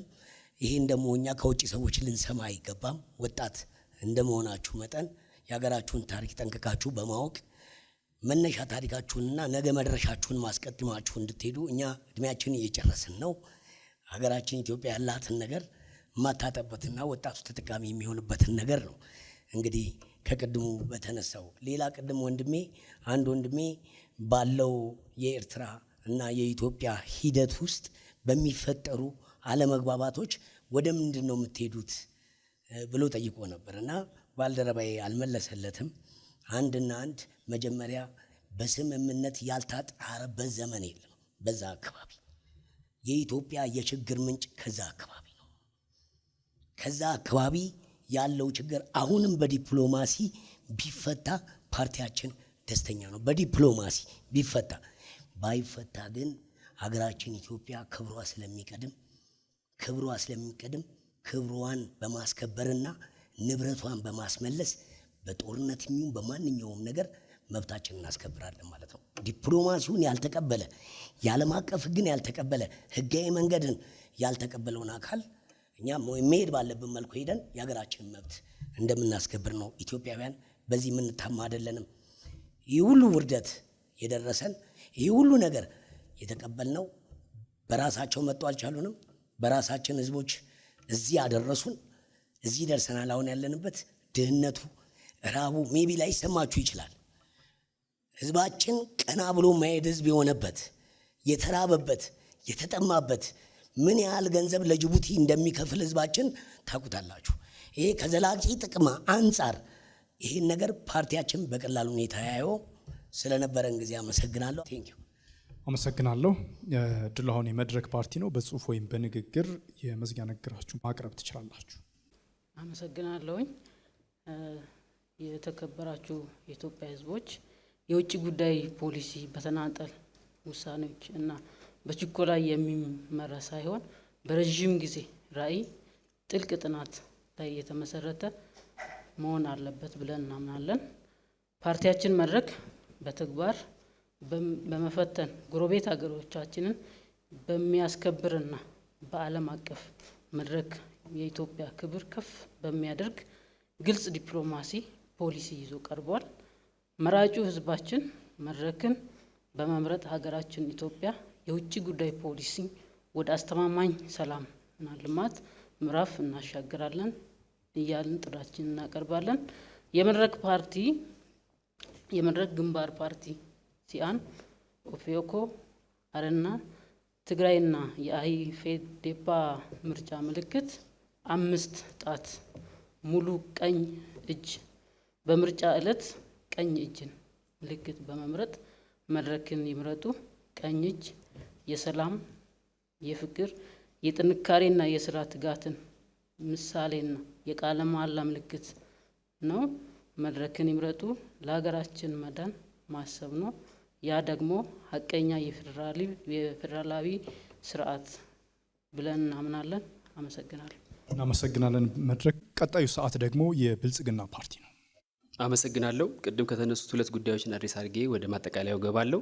የናይል ቤዚን የኮምፕሬሄንሲቭ ፍሬምወርክ አግሪመንትን በተመለከተ የብልጽግና ፓርቲ መራሹ የኢትዮጵያ መንግስት ነው ይሄ የኮምፕሬሄንሲቭ ፍሬምወርክ አግሪመንት በተፋሰሱ ሀገራት እንዲፈረም ከፍተኛ ጥረት በማድረግ አሁን አስገዳጅ ወደ መሆን ስምምነት እንዲሸጋገር ያደረገው የዚህ የዲፕሎማሲያችን ድል ተደርጎ የሚወሰድ ነው። ይሄ ደግሞ ወደ ተግባር እንዲቀየር የብልጽግና ፓርቲ ጉዳይ ብቻ ሳይሆን ሌሎች የኢትዮጵያ መንግስት ጉዳይ ብቻ ሳይሆን ሌሎችም የተፋሰሱ ሀገራት ኃላፊነት ሚና አላቸው።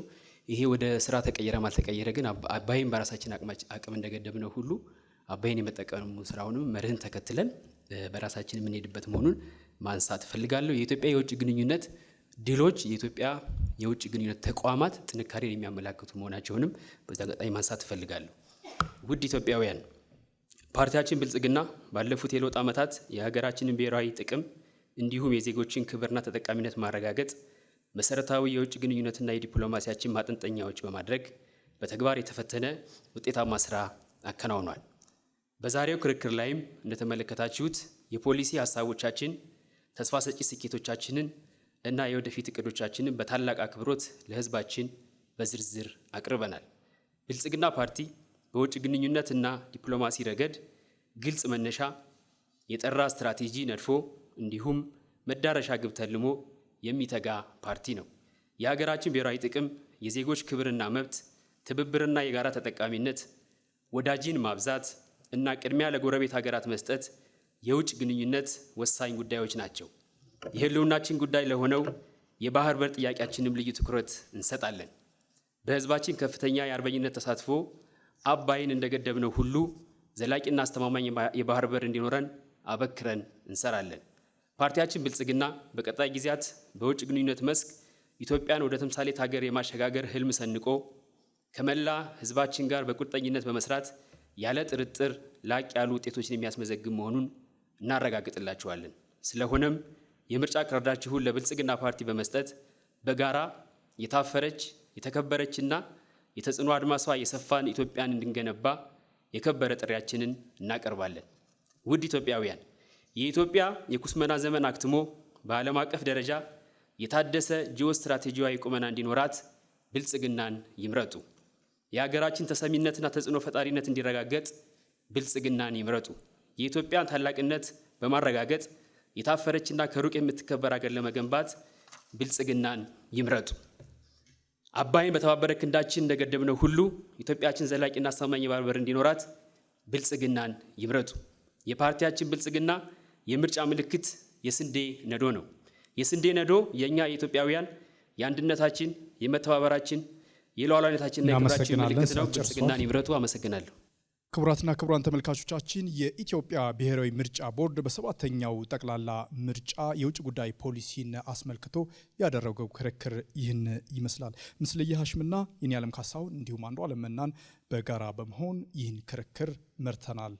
ለዛሬው ስለተመለከታችሁን አብራችሁ ስለነበራችሁ አመሰግናለሁ። ታዳሚያንን የፖለቲካ ፓርቲዎችም ውይይት ስላደረጋችሁ እናመሰግናለን። ጤና ይስጥልኝ።